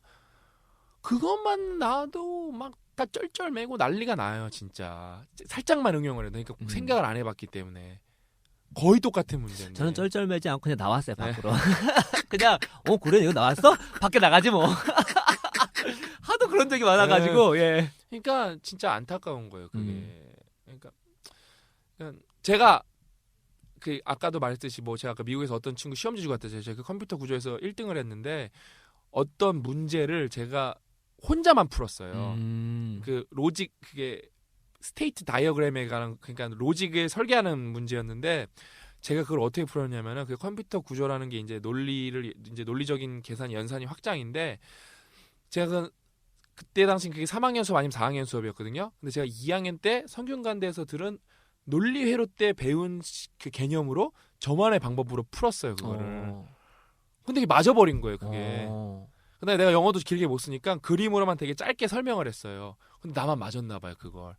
그러니까 평균이 23점인가 24점 그랬거든요. 내가 30점짜리 하나 25점짜리 나만 50점인 거예요. 압도적으로 차이가 나는 거예요, 거기서. 그냥 다 틀린 거예요, 애들. 근데 그 선생님이 좀 멋있는 선생님이었는데 그 선생님 좀 메타인지가 있는 선생님이었어요. 왜냐면은 기말고사를 다 객관식으로 낸다는 거예요. 애들 그래서 예스 막 난리 났어요. 객관식 얼마나 좋아요. 찍으면 되잖아요, 그렇죠? 근데 그거 딱 처음에 두 줄이 나와요. 이 50문제는 어떤 문제는 답이 없는 것도 있고 어떤 문제는 정답이 5개의 문제도 있습니다. 평균이 17점 나와요. 17점. 정말 제대로 알지 못하면 왜 메타인지가 완전 높으신 선생님이라니까요. 그러니까 아는 것만 있으면 다행인데 알 것 같은 게 튀어나오니까 미치겠는 거야, 애들이. 그렇지.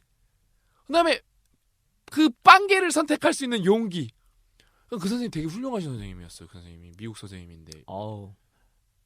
진짜 되게 괜찮은 시험이죠, 그렇죠?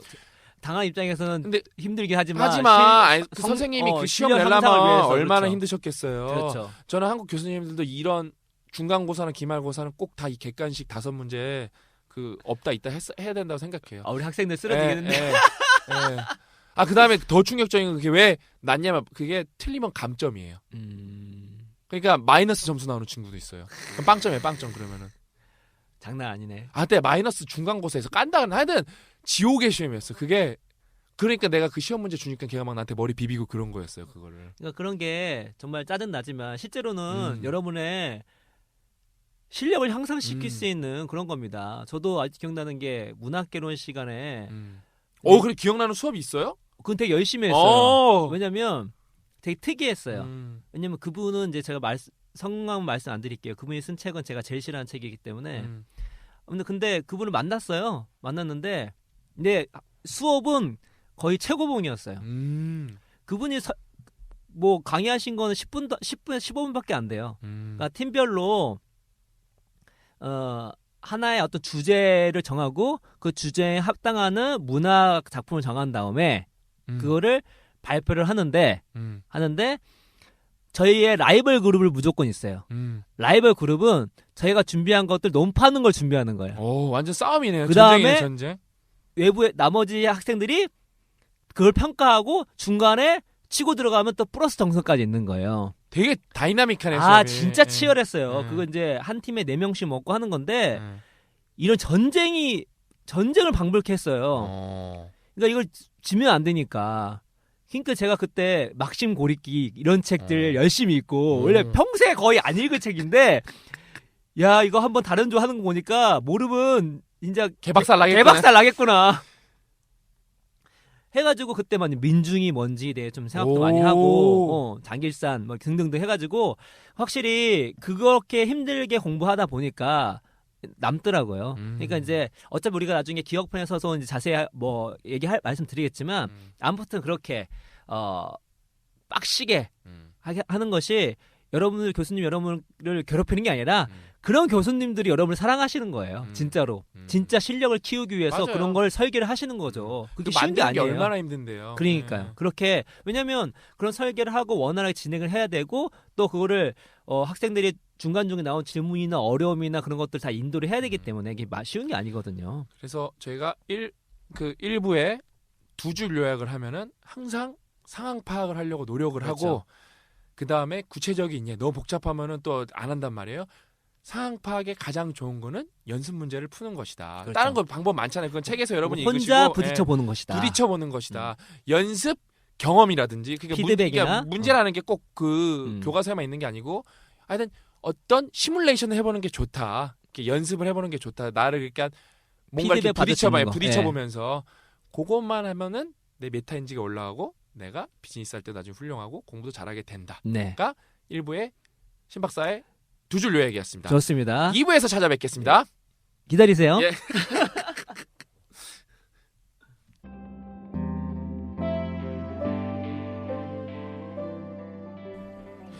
인생 공부 메타인지 티깡 그 2부를 시작하겠습니다. 네. 목소리 톤이 좀 왜냐면 이것도 메타인지예요. 왜냐면은 처지잖아. 이게 계속 그렇지. 떠들면 처지니까 맞습니다. 일부러 업 시켜서 음. 목소리라도 업 시키면은 예, 그다음에 맞습니다. 또 사람은 거울 신경이 있기 때문에 제가 업되면은 고 작가님도 따라서 업되거든요. 제가 저번에 네. 한번 졸았더니 되게 그래서 힘들어하시더라고. 제가 그 반음 올렸습니다. 좋습니다. 샵 붙여갖고 반음 올렸습니다. 메타인지를 어떻게 높일 수 있을까? 다시 중요하죠. 시작할게요. 궁금합니다. 예, 처음에는 말씀드렸던 것처럼 학습 전략을 알면 된다. 즉 우리 책을 읽으면 완벽한 공부법을 읽으면 여러분 메타인지가 그냥 올라갑니다. 완벽한 공부법을 읽으면 여러분의 메타인지가 완공됩니다. 그렇죠. 예. 그리고 좀 더 자랑을 한다면 그 0.1% 학습자들이 했던 것들은 저희 책에 되게 극히 극히 미비한 일부분. 극히 일부분이에요. 예. 플러스 알파가 워낙 많고 두 번째는 피드백을 경험하면 알 수 있다. 그래서 제가 멘토링을 하려는 거죠. 그렇죠. 피드백을 주려고 그렇죠. 친구들. 첫 번째는 여러분 저희 책을 읽으시면 되고 두 번째는 이제 실제로 실행하시면 됩니다. 연습 문제 풀으시고 아니면 주변에 있는 그런 권위인자나 선생님한테 피드백을 받으시고 세 번째가 있습니다. 세 번째가 뭐가 있냐면 실제로 우리 뇌에서 예. 인지작용이 어떻게 형성되고 있는지 어떻게 진행되는지 또 그걸 통해서 우리가 몰랐던 우리의 한계들을 알게 되면 메타인지가 올라가는 거죠. 왜냐면 난 이거는 내가 잘한다고 생각했는데 실제로 우리 뇌의 메커니즘상 이게 이렇게 작동되지 않구나. 내가 생각하는 거하고 다르구나 라는 걸 알게 된다면 당연히 메타인지가 올라가게 되는 것이죠. 그래서 이번 시간은 우리 인지 과정에 대해서 우리가 알아야 될 것 몇 가지를 한번 나눠보도록 하겠습니다. 우리 뭐 인지 심리학이긴 하지만 예. 최근에 가장 이런 우리의 어떤 인지 과정이나 우리가 하는 행동이나 등등등등 그런 것들 아주 대중적으로 영향을 미치고 있는 건 행동경제학이에요. 행동경제학인데 몇 번 말씀드렸습니다. 행동경제학은 경제학임에 불구하고 창시자가 심리학자입니다. 데니얼 카네만. 노벨상을 받으셨죠. 예, 그렇죠. 노벨 경제학상을. 그렇죠. 심리학자인데 노벨 경제학상을. 근데 원래는 여러분 아시겠지만 이게 혼자가 힘들어요. 팀이에요, 원래는. 그렇죠. 데니얼 카네만뿐만 아니라 에이머스 트버스키 이 영혼의 단짝입니다. 근데 왜 데니얼 카네만만 노벨상 받았냐? 트버스키는 이제 돌아가셨습니다. 안타깝네요. 지병 때문에. 그래서 생각에 관한 생각이라는 책이 있어요. 그야말로 이 데니얼 카네만이 쓴 책인데 그게 갑자기 생각이 안 나는데 안티프레질 쓰는 작가가 누구죠?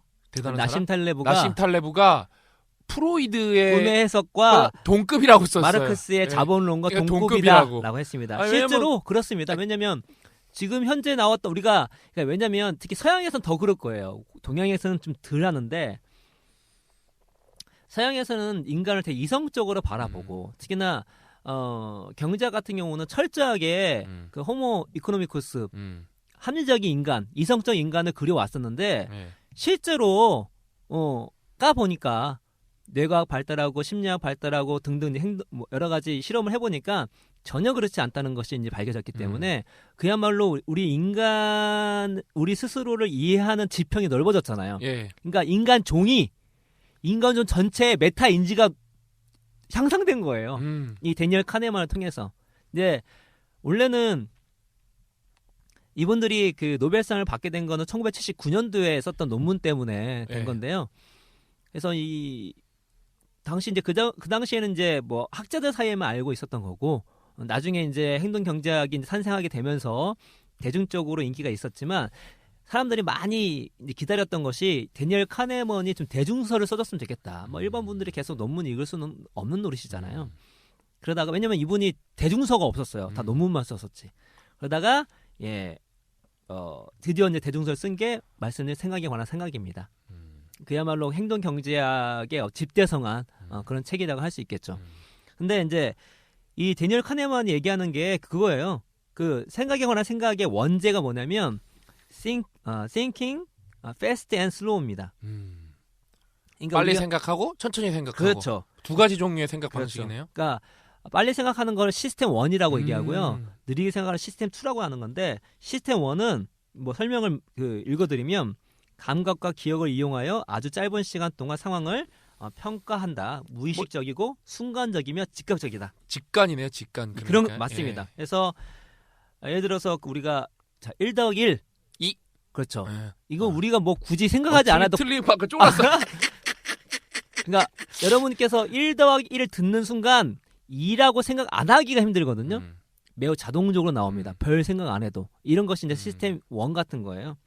그러니까 뭐 글을 읽다가 어떤 미완성의 문구가 있어요. 바로 직감합니다. 갑자기 우리 동사가 우리나라 말 같은 동사가 사라졌다. 그럼 이상하잖아요. 바로 알게 되는 그런 것들 있잖아요. 그리고 여러분께 운전하는 것도 시스템 1으로 하고 있는 거거든요.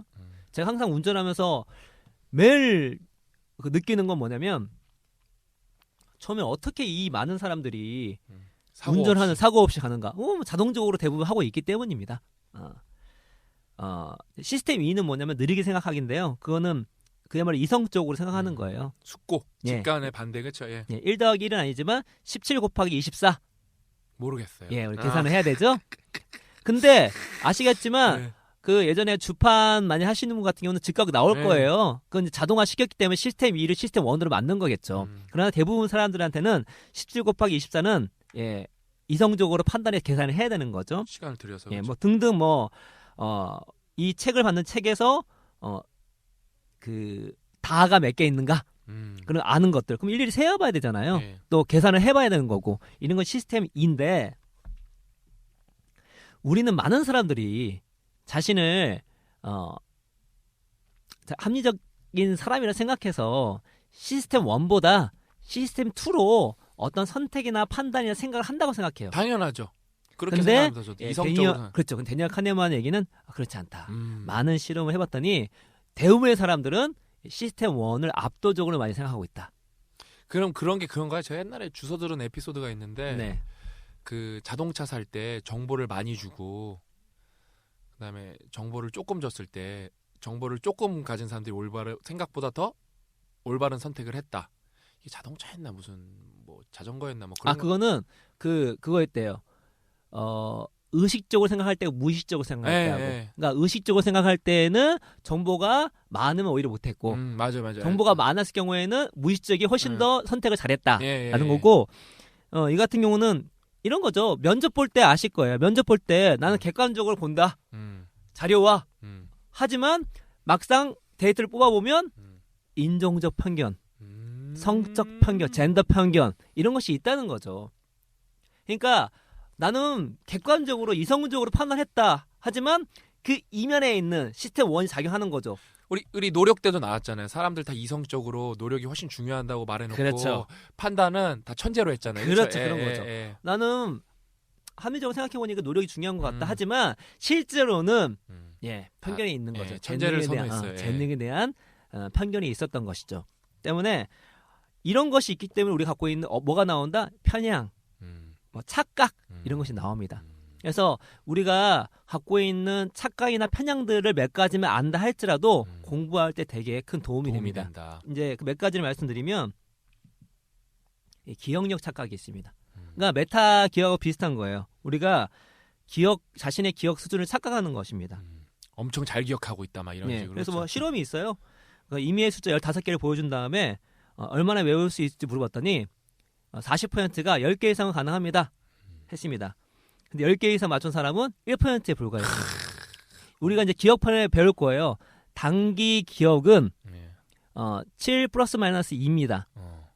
보통 5에서 9 사이가 맥시멈이에요. 그러니까 10은 이미 맥시멈을 넘어선 거죠. 잘하시는 분은 9개. 좀 한번 우리 다시 1부 때를 생각해 볼까요? 그 0.1% 아이들하고 그리고 일반인 아이들하고 단기 기억을 했었죠? 비슷했어요. 예. 몇 개를 비슷했냐면 8개를 비슷했습니다. 8개. 그러니까 7 플러스 마이너스 2 안에 들어갔죠. 거기까지는 단기 기억이 할 수 있는 거예요. 그 이상은 쉽지가 않습니다. 근데 중요한 거는 40%가 나 10개에서 맞출 수 있어.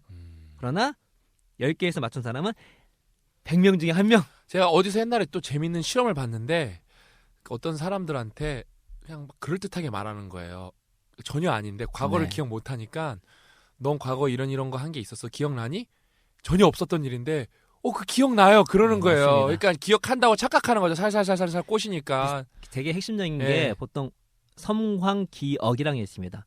그러니까 어떤 기억을 할 때 되게 강렬한 어떤 외부 충격이나 그런 일이 있었을 때 기억이 너무 선명해가지고 그걸 잊을 수 없다고 하는 게 있어요. 이거 실험이 있습니다. 어떤 실험이었냐면 미국에서 9.11 사태가 터졌잖아요. 미국 사람 우리도 충격받았는데 저도 9.11 사태 터지고 나서 그 쌍둥이 빌딩이 무너지는 화면을 봤을 때 제가 그때 게임방에서 나오면서 나도 게임방에 있었는데. 그래서 내 친구들이랑 야 미국에 테러 났대. 그럼 그러니까. 맨날 남자애들 하는 말 있거든요. 전쟁 나는 거 아니냐? 그러면서 그러니까 되게 선명하거든요.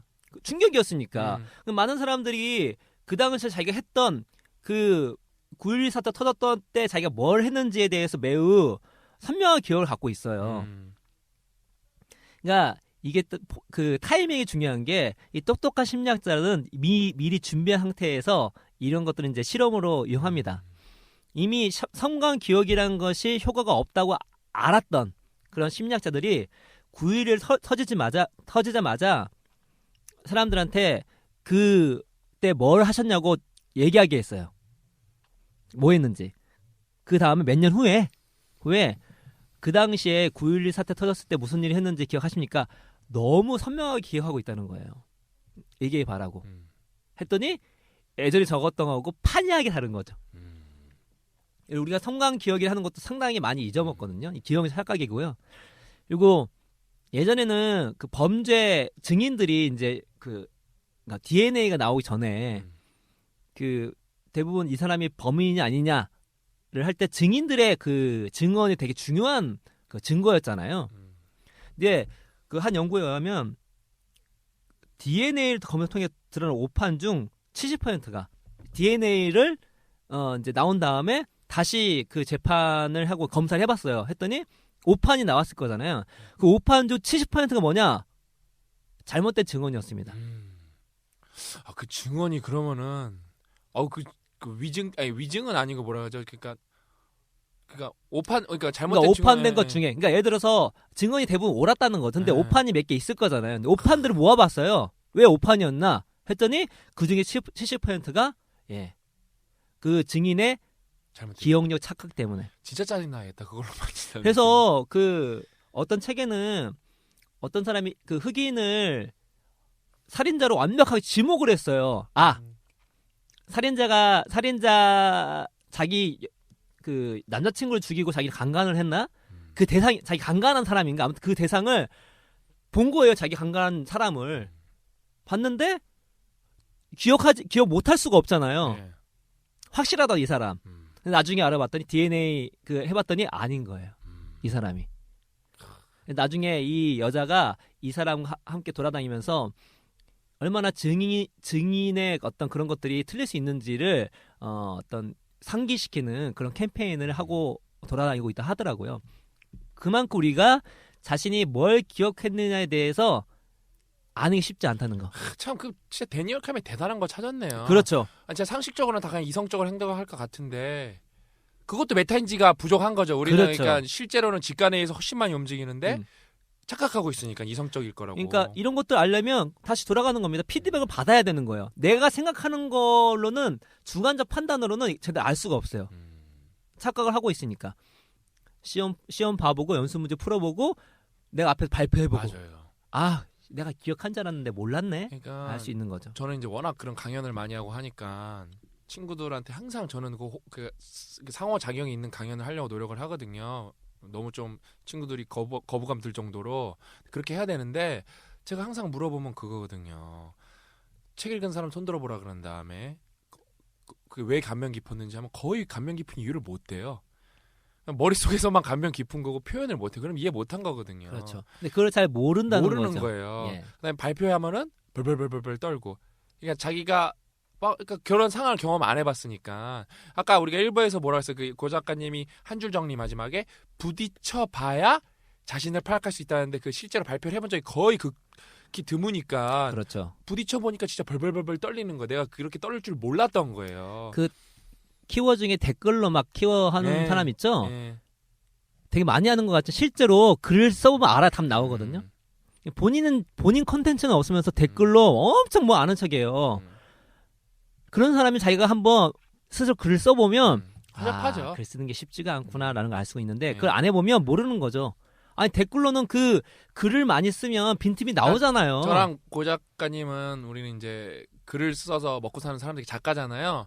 저희 그걸 알죠. 제일 쉬운 게 논리적으로 공격하는 거 키워. 그다음 이제 빈틈 쉬운 하나 게 찾아가지고. 예, 그다음에 이제 블로그 쓰는 거, 이제 책 쓰는 거는 이제 블로그 쓰는 거에 100배 힘들다고 보면 됩니다. 100배 딱 100배 예. 힘들다 보면 됩니다. 머리가 쥐어 터지죠. 예. 두 번째로는 소박한 실제론이라는 게 있습니다. 어떤 거냐면 자신이 세상을 제대로 보고 있다고 순진하게 믿는 것을 말해요. 그러니까 이거 예시가 너무 많은데 이거는 저도 많이 빠지는 건데 정치를 보죠. 예. 정치 같은 경우는 뭐 박근혜 최순실만 보더라도 많은 그 박근혜에 대해서 분석했던 많은 글들을 보세요. 아주 똑똑한 정치 평론가들의 대부분 틀렸어요. 아, 사실 박근혜보다 더 좋은 게 트럼프가 대박이었죠. 트럼프 대통령 그렇죠. 된다는 사람 한 명도 없었거든요. 그러니까 예를 들어 트럼프 같은 경우는 네. 외국 사람이 치더라도 박근혜 우리가 늘상 보는 사람이잖아요. 전문가들이 박근혜를 아주 그냥 제대로 안다고 생각하는 거죠. 그러니까 박근혜는 대박이 그거죠. 가족이 없기 때문에 헤쳐먹을 게 없다. 그래서 대통령으로 최적인. 왜냐하면은 다 봐라. 가족이 문제를 일으켰거든요. 실제 대통령이 문제가 없는 경우도 있었고 가족이 문제를 일으킨 경우가 많았거든요. 박근혜가 가족이 있냐 이거예요. 그리고 문제점이 있었을 때 어떤 식으로 했냐면 박근혜 자체의 문제를 놓고만 얘기했어요. 왜냐면 최순실 존재를 모르기 때문에. 근데 실제 세상은 그렇게 돌아가지 않거든요. 딱 까봤더니 영혼의 파트너 최순실이 있었다는 거죠. 무당이 있었어요. 그러니까 좋은 일이든 나쁜 일이든 크게 하려면 파트너가 있어야 될 것 같아요. 파트너가 없이 분석하다 보니까 다 틀린 거죠. 그렇죠. 그러나 그 많은 전문가들이 정말 많은 걸 안 낳는 듯이 얘기를 많이 했거든요. 이거 뭐 저 같은 경우는 그 문재인 박근혜랑 했을 때 난 솔직히 문재인이 질지 몰랐어요. 저도 아니 전혀. SNS 상에서는 이미 게임 끝났었어요. 박근혜는 끝났었어요. 제가 진짜. 100% 예. 이긴다 주변에도. 제가 그때 싱가포르에 있었는데 게임 끝났었어요. 그 출구조사 나온 거 보고 이상한데? 예. 라고 들었고 게다가 뭐 저번 총선도 대부분 다 새누리당이 이길 거라고 얘기했잖아요. 근데 민주당이 또 여소야대가 벌어졌던 거고. 그러니까 뭐 말씀하신 트럼프도 마찬가지고 뭐 다 힐러리가 뭐 이번에도 진짜 그 대박이었잖아요. 뭐 민주당이 뭐 새누리당이 독식할 거라고 개박살났잖아요. 새누리당이요. 그러니까 우리가 소파학과 실제론인데 되게 많이 아는 것처럼 생각해요. 나 인생 살고 세상 좀 안다. 근데 실제로 그렇지 않다는 거죠. 그러니까 내가 생각보다 세상을 모른다는 것을 알 필요가 있습니다. 왜? 그를 알 때 어떤 일이 벌어지면 데이터를 보는 거예요. 좀 더 전문적인 이론을 보게 되는 거고. 왜냐면 내가 갖고 있는 통념의 생각이 틀릴 수 있겠구나 인지하는 거죠. 인지 못하면 내가 세상을 뭐 다 알고 있는데 무슨 데이터를 보고 뭘 봐. 안 봐도 비디오인데 라고 생각할 수밖에 없는 거죠. 그냥 저랑 고약간 약간 이제 작가니까 우리 작가 입장에서 세상이 얼마나 무서운지 말씀드리면은 그러니까 다 책을 쓰시는 분들은 다 진짜 자기 열정을 바쳐서 쓰시는 거거든요. 자기 자식 하나 낳는 거거든요. 뭐 지식의 자식을 하나 낳는 건데 그래서 이게 세상에 나오면 사람들이 많이 관심을 가져주겠지 하고 짠하고 뭐 광고하면 잘 되겠지 짠했는데 여러분 그 99%의 책은 1000권이 안 팔려요. 그냥 새로운 책 나오는 책 네. 새로운 책에 쓰나미처럼 그냥 쓰나미 그 그러니까 신간에 진짜, 의해서 그냥 밀려 나갑니다. 물방울처럼 사라져요, 진짜. 엄청나게 무서워요, 진짜. 신간 내봐야 알지. 예, 근데 그걸로 이제 생계를 이어간다는 건 되게 고통스러운 그렇지. 일이거든요. 그러니까 이제 저도 이제 작가를 처음 해보고 이게 무서운 판이구나. 바운드리도 없고 룰도 없고 규칙도 없고 강한 컨텐츠가 무조건 이기는 거예요. 진짜 매력적인 컨텐츠. 그러니까 진짜 전쟁터구나. 신입이 예. 들어가 잘한다는 거는 예, 정말 같은 장르로 부딪히는 것도 아니고 판매라는 건 다른 장르끼리도 부딪히고 그렇죠. 농구는 농구끼리 싸우잖아요. 축구랑 농구랑 싸워야 돼요. 그게 그거예요. 그러니까 참 무섭더라고요, 여기가. 경험해 봐야 또 이제 아는 제가 그래서 거고. 많이 겸손해졌죠. 출판 시장에 들어와서 진짜 이게? 세상에 대단한 사람도 하고 무섭구나. 그래서 우리가 자신이 세상을 제대로 보고 있다고 순전하게 믿으면 안 됩니다. 세상은 우리가 생각하는 만큼 돌아가지가 않아요. 네.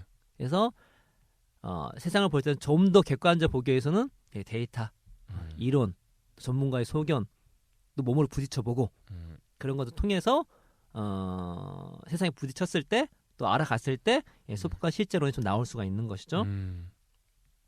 그 다음에 사후 해석 편향. 내 그럴 줄 알았지.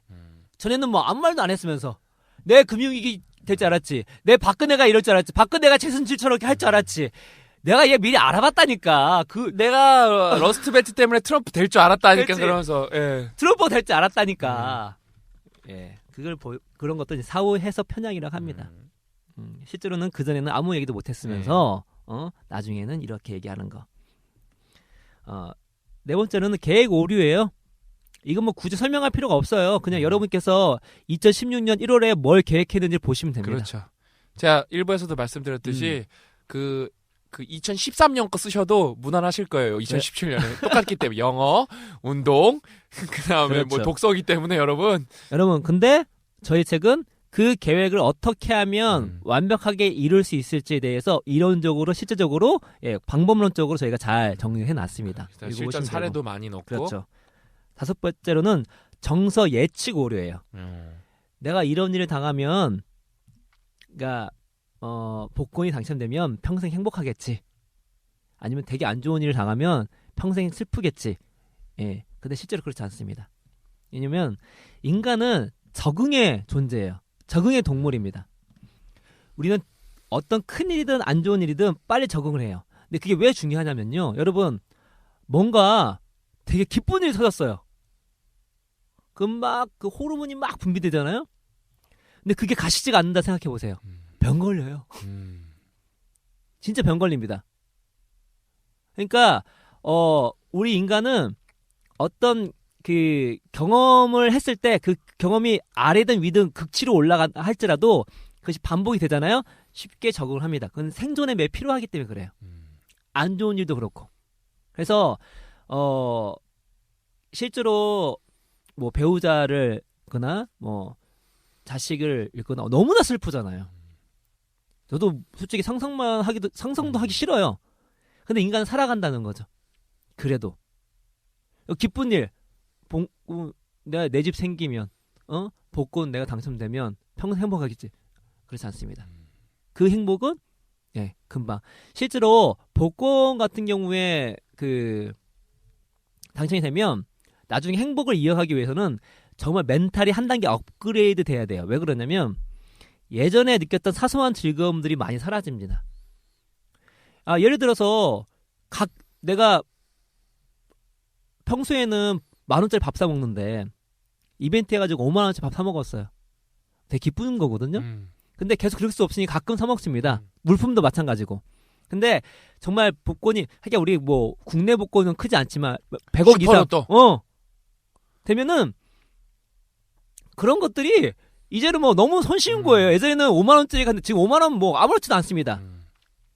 그 가운데에서 행복을 찾기 위해서 다른 걸 찾을 수 있는 능력이 필요해요. 뭐 예를 들어서 그래서 나온 게 나눔 같은 거죠. 기부나 나눔이나 이런 것들, 혹은 자기네 삶을 좀 겸손하고 검소하게 제한시키는 거, 이런 것들 오히려 행복을 유지시키는 건데 쉽지가 않거든요. 그렇게 하려면은 좀 더 높은 어떤 도덕관이나 좀 더 높은 자기 관리가 필요한데 또 이제 한번 그 벼락 부자가 되기 쉽지가 않아요. 때문에 다 그렇지는 않습니다만 상당 부분이 이 복권 당첨 후에 불행을 느끼는 상황이 벌어집니다. 이게 뭐냐, 우리가 이런 일이 터지면 이러한 고통이나 기쁨이 계속될 것처럼 생각하지만 실제로 그렇지 않다는 거. 정서 예측 오류가 우리 안에 있다는 거, 라는 것들. 그래서 아니 뭐 난 이것만 있으면 공부 열심히 할 수 있어. 택도 없습니다. 애들 보세요. 저희 딸 같은 경우는 저한테 얼마나 약을 파는지 아십니까? 아빠 이것만 사주면 내가 아주 책을 100권 읽을게. 그렇죠. 사줘요. 두세 권 읽으면 포기해요. 그렇죠. 그 당시만 다 할 수 있을 것 같거든요. 그렇지가 않습니다. 좀 지나면 금방 적응해요. 그래서 또 뭐 이런 걸 잘하게 저희 나중에 설명하겠지, 환경 설정도 해야 그렇죠. 하고 계획도 좀 체계적으로 세워야 그렇죠. 되고. 예. 그러니까 이게 조금을 모아갖고 여러분 큰 걸 완성하는 거예요. 여러분 그렇죠. 아까 그것도 그러니까 계획에 오른 거예요. 큰 거 한 방이면 큰 거가 끝나겠지. 어림도 없습니다. 조금 복리의 누적을 그렇죠. 맛을 봐서 쭉 가시는 거죠. 그래서 큰 게 완성이 되는 거죠. 그 다음에 평균 이상 효과. 이건 뭐냐면 내가 평균 이상이라고 생각하는 것들 한번 얘기했을 거예요. 대부분 보면은 외모부터 실력부터. 여러분 남자들 또 다 샤워하고 나서 보면 너 오늘 왜 이렇게 잘생겼지? 그러면서 그렇죠. 공부 좀 하시는 분들 중에 내가 평균 이상 하지 않을 경우가 많습니다. 내가 직장에서 일 평균 이상 하지 않을 경우가 있습니다. 그걸 아실 필요가 있는 것 같아요. 그러니까 좀 더 열심히 해야 되겠죠. 확증 편향 얘기 많이 했을 거예요. 나한테 불리한 증거보다 유리한 근거를 또 보고자 하는 거. 그 다음에 가향성 편향은 상대방보다 내 기호들 높게 평가하는 거. 왜냐면 나는 다른 사람이 뭐 하는지 다 보는 거 아니잖아요. 그 때문에 내가 하는 것이 훨씬 기여도 높다고 생각하는 거죠. 이게 이제 팀워크를 깨는 것 중에 하나죠. 왜냐면 다 자기가 기여도 특히 높다고 생각하면 이게 언제 나중에 생기냐면은 결혼하면. 그렇죠. 너는 내가 돈 벌었는데 넌 힘들게 돈 버는데 어떻게 그럴 수가 있어? 와이프는 집에서 하루 종일 애 보는 게 그렇게 힘든데 그걸 그렇죠. 조금 못 해줘? 그것 때문에 다 싸우는 거예요. 저는 그래서 항상 저는 그렇게 생각하거든요. 살림이 연봉 2억짜리다. 특히 애 키우면서 사는 거 연봉 2억짜리. 애 하나 붙을 때마다 1억씩 추가. 엄청 힘들거든요. 쉽지 않죠. 예, 저는 일을 하겠습니다. 아기를 키우라 그러면. 특히 우리 신채하나 고결량 같은 빡센 아이들을 만나면은 쥐어. 겸은 좀 괜찮아요. 그렇죠? 겸이는 괜찮아요. 예. 근데 결이나 채아 같은 아이들 만나면은 진짜 진이 다 빠져요. 진짜 하루 종일 놀고. 여러분 베이비 위스퍼 보면은 그 갓난아기들을 이제 유형을 5가지 유형을 분류하거든요. 근데 이제 천사형이 있고요. 이제 그 말갈형이 있습니다. 이제 말갈형 같은 경우는 상당히 이제 부모가 애를 먹죠. 그렇죠. 근데 뭐 커서는 또 달라질 수가 있으니까 그런 희망을 품고 해야 되겠죠. 좀 크게 될 거라서 그렇게 믿고 예. 있습니다. 아주 좋은 긍정적으로. 좋은 긍정적 마인드입니다. 그래서 가형성 편향이 있고 9번째로는 권위자 편향이 있습니다. 이게 제가 다큐멘터리 어떤 일이 있었냐면은 권위자 편향은 권위자가 얘기하면 다 옳다고 생각하는 거예요. 휩쓸리는 거죠. 검증을 해야 되는데 그 우리 노력도 그거였잖아요. 노력 시작이 기사 그렇죠. 중앙일보 기사인가 무슨 어디 기사에서 제가 지금 신문사 저 기억이 안 나는데 뉴욕타임즈를 이용하면서 권위자가 말했다. 그러니까 아유씨 역시 재능일 줄 알았어. 그렇게 돼버리는 그렇죠, 거예요. 맞습니다. 다 헛소리였는데 그렇죠. 예. 여기 다큐멘터리 뭐가 나오냐면 어떤 부모님이 사교육을 안 시켰어요. 학원도 안 보내고 그 철학이 있어요 자기가. 근데 되게 이 방송 EBS에서 권위 있는 그냥 컨설턴트를 붙여줍니다. 이 사람이 너무나 유창하게 사교육이 왜 필요한지에 대해서 되게 논리적으로 얘기를 해요. 그건 다 거짓말이었어요.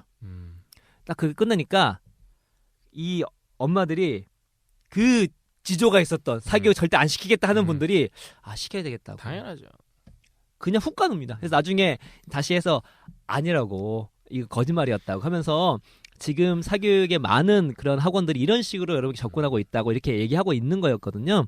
그래서 우리가 어떤 권위자나 이런 것들에 굴복할 수 있다는 거. 자기 신념마저도. 나중엔 좀 지나면 어떤 생각하냐면 이게 원래 내 신념이었지라고 또 쉴드를 칩니다. 자기 정당화.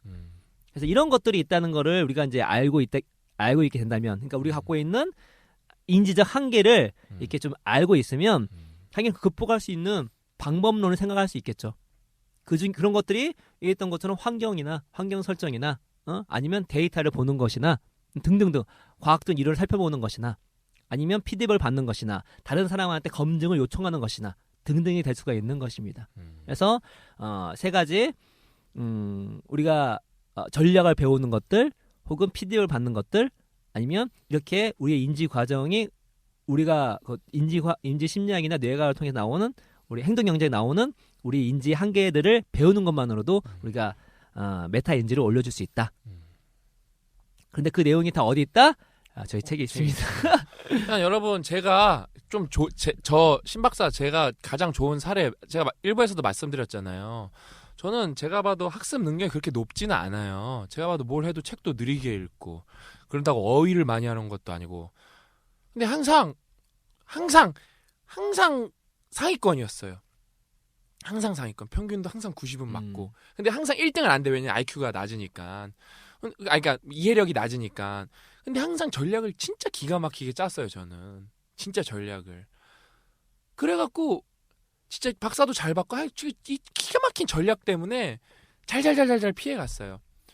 그래서 이제 한 번은 이제 된통 피하기만 하다가 너무 메타인지가 좋아서 전공법을 써야 될 땐 전공법을 또 써야 되는데 안 썼다가 이제 대학 가서 뒤질 뻔했죠. 근데 이 메타인지에 대해서 이해도를 여러분이 높이면은 특히 메타인지가 정말 중요한 거는 여러분이 혼자서 토익 시험 보고 혼자서 뭐 오픽 보고 혼자서 학점 따고 그런 건 생각보다 되게 쉬운 거예요. 혼자서 입사 준비하고 그런 건 되게 쉬운데 진짜 일을 하고 가정을 이끌고 그다음에 팀의 리더가 되고 이런 거 하면은 결국에는 상황 파악 관계에 대한 정도에 대한 파악, 내 위치에 대한 포지션에 대한 파악, 이 파악이 안 되면은 결국엔 이상한 짓을 하게 돼 있어요, 맞습니다. 여러분이. 그러니까 저는 이제 신 박사님을 분석해보면 이거라고 할 수 있겠죠. 메타인지가 높으신데 대학교 때는 그 메타인지의 능력만으로도 커버가 됐었어요. 그렇죠. 이제 다른 판에 됐어요. 대학원에 들어가니까 내가 갖고 있는 메타인지 그 능력으로 나온 전략으로는 안 통한 걸 어림도 느끼. 없었어요. 그렇죠. 그러니까 당연히 또 그걸 통해서 메타인지 높기 때문에 또 새로운 전략이 나오는 거예요. 이렇게 공부해서 택도 없겠구나. 그래서 저희 완벽한 공부 완공책이 여러 파트가 있어요. 그렇습니다. 왜냐하면 공부가 복합적이기 때문에 메타인지만 잘하면 땡! 이게 아니거든요. 메타인지라면은 이런 부분이 좋다. 특히 비즈니스 할 때나 뭐 사람을 만날 때나 이렇게 상대적인 상황에선 좋다. 근데 이제 아까 우리 노력 파트 지난번에 했고 되게 많거든요. 이제 환경 설정, 사회성, 감정, 운동, 뭐 영어 해야 될 게 진짜 정말 많거든요.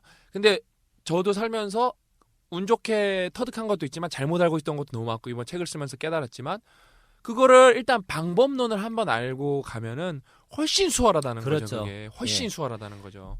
그러니까 결국적으로는 어차피 책은 제가 항상 그 테크닉과 아트를 좀 구분하는데 책은 아트는 아닙니다. 왜냐면 각자마다 다 처한 다 다르거든요. 근데 책은 가장 그 보편적으로 통할 수 있는 것들 또 여러분한테 가장 적용할 수 있을 가능성이 높은 것들을 제시해주고 있을 뿐입니다.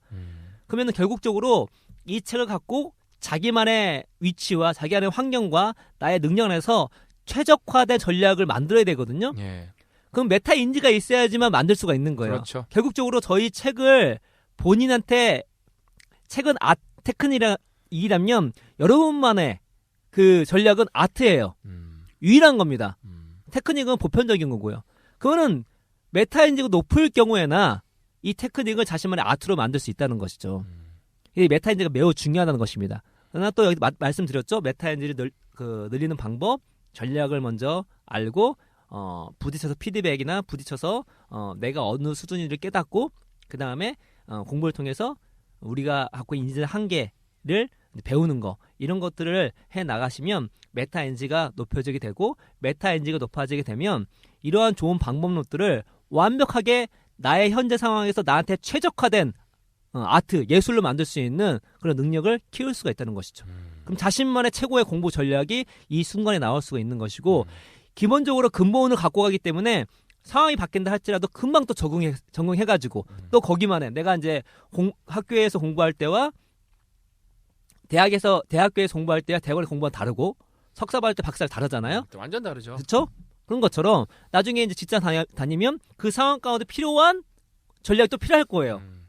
그런 것들을 여러분이 방법론을 알고 있고 이미 자신만의 그걸 만들어 본 적이 있기 때문에 또 금방 만들 수가 있겠죠. 그러면은 매우 효율적인 퍼포먼스를 낼 수 있을 거라 생각이 듭니다. 잠깐 여기서 깨알같이 제가 좀 뭐 이렇게 구체적인 이렇게 계층, 그러니까 대학원에 가는 조언을 잠깐 드리면은 고 작가님이 너무 좋은 거를 꺼내셔갖고, 그러니까 제가 석사한 친구, 박사한 친구들한테 항상 물어보는 게 있어요.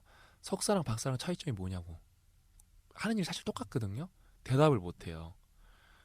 그러니까 석사가 뭔지 박사가 뭔지 모르는 거예요. 제가 여기서 한번 뭐 정의가 여러 개가 있겠지만 석사가 회사에서 요구하는 역량은 프로세스를 온전히 다 겪어봤냐예요. 이런 그러니까 뭐 실험이든지 뭐든지 어떤 프로세스를 다 겪어서 경험이 이 정도 있냐예요. 그리고 마스터링이라 그러는 거예요. 마스터가 됐냐 이거예요. 마스터라 그러니까. 그러면은 박사도 온전히 겪는 거 아니냐. 근데 박사는 독립적인 연구를 할 수가 있어야 돼. 자기가 제안을 할 수가 있고 자기가 끝을 내야 돼요. 그렇죠. 그러니까 쉽게 말하면 석사는 주는 것만 잘해도 끝나요. 주는 것만 그러니까 교수가 토픽을 주어주고 그것만 잘 구현해서 논문을 써도 끝나는데 박사는 그러면 안 돼요. 박사는 교수가 주는 걸로 하면 안 되고 내가 내야 돼요. 근데 우리나라에서 문제가 가끔 뭐가 되냐? 박사가 끝날 때까지 교수가 주는 것만 계속 하는 친구들이 있어요. 그럼 박사 다음에 경쟁력이 그러면 제가 떨어지겠죠. 그러거든요. 석사 6년 차로 졸업했다고. 네, 석사 6년 차. 그러니까 참 그게 안타까운 거예요. 말씀하신 게 제가 그 서울대 A+ 그 책을 보면 그 얘기 나옵니다. 우리 뭐 논문을 쓰는 단계 여러 가지가 있는데 우리나라 학생들이 못하는 게 1단계다. 스스로 주제 설정하는 거예요. 대부분 교수한테 받아서 하는 경우가 너무 많다는 거죠. 주제를 자기가 아이디어를 만들어서 제안하거나 혼자 이제 추진해 나가야 되는데 그런 능력이 부족하다 그런 얘기를 많이 하고 있습니다. 그럼요. 예. 그러니까 너무 그게 안타까운 거죠. 자, 이렇게 해서 메타인지 편을 이제 1, 2부에 걸쳐서 마무리하는데 제가 마지막으로 그냥 이야기로 끝내면 우리 효찬이 일본에 예, 나왔던 예. 효찬이 제가 효찬이 할 때 어떻게 했다 그랬어요? 효찬이가 이제 공부하면은 풀면은 되게 인내심을 갖고 제가 기다려줘. 좋은 멘토였죠 제가. 네. 그러니까 빨리 푸는 방법을 알려주는 게 아니라 뭘 풀어보는지 제가 뭘 모르는지 자꾸 말해보라 그런 거예요. 효찬이한테 뭘 모르는데 우리 대학교 때 후배들도 뭘 가르쳐주면은 너 이걸 왜 모르는데 물어보는 거야. 왜 모르는데? 그럼 거의들 보통 용어를 몰라서 모르는 경우가 태반이 아까 우리도 한번 설명해주지만 용어를 네. 몰라요. 그 용어에 대한 개념이 정립이 안 됐기 때문에 다음 단계를 못 나가는데 안다고 착각하고 넘어가고 누적이 되다 보니까 그 누적이 거의 0이 되는 등 그러니까 0.5만 알고 넘어간 거예요. 근데 다음에 또 0.5가 나오다 보면 어떻게 0.25가 되잖아요. 네. 또 0.5 말고 넘어가 0.125가 된단 말이에요. 그럼 결국에는 그 0에 수렴하잖아요. 그 단계 와버리는 거예요. 그냥 그렇게 내가 뭘 모르는지를 모르고 계속 넘어가기 때문에 그 공부 잘하는 거랑 공부 못하는 결국에는 벌어지는 거거든요. 그러니까 여러분도 내가 뭔가 안 됐다 싶으면은 막 너무 열심히만 하려 그러지 말고 도대체 내가 뭐가 잘못됐을까? 그렇죠. 그걸 한번 생각해봐야 된다는 게 핵심인 거예요. 내가 뭘 알고 뭘 모르고 있지? 그다음에 저는 그 앞으로 여력이 되는 한은 그 멘토링 프로젝트를 계속 꾸준히 할 거예요. 저는 솔직히 유명한 소위 말한 네임드가 돼갖고 저는 학교까지 진출을 할 거예요. 대학교까지. 그래서 시스템 안에서 제가 조교도 양성하고 그래서 계속 여러분을 피드백을 드릴 제 꿈이에요. 그게 왜 아까 메타인지에서 보여드린 피드백을 받아 여러분이 그러니까 되게 고급스럽게 부딪히는 거죠. 멘토는 막 혼자서 배우면 막 우당탕탕탕 부딪혀야 되는데 안전그물도 없이 우당탕탕 부딪히는데 멘토라는 거는 부딪히긴 하게 하지만 세이프티넷 안전그물을 놓고 부딪히게 하는 거잖아요. 효율을 올리는 거죠. 그러니까 저희가 네. 계속 그렇게 할 거예요. 고 작가님도 이제 온라인상에서 계속 여러분한테 좋은 정보를 주실 거고 그러니까 여러분은 저희랑 함께 저희를 믿고 여러분의 인생을 완공하는 그날까지 열심히 공부하시면 됩니다. 특집 메타인지 여기서 마치도록 하겠습니다.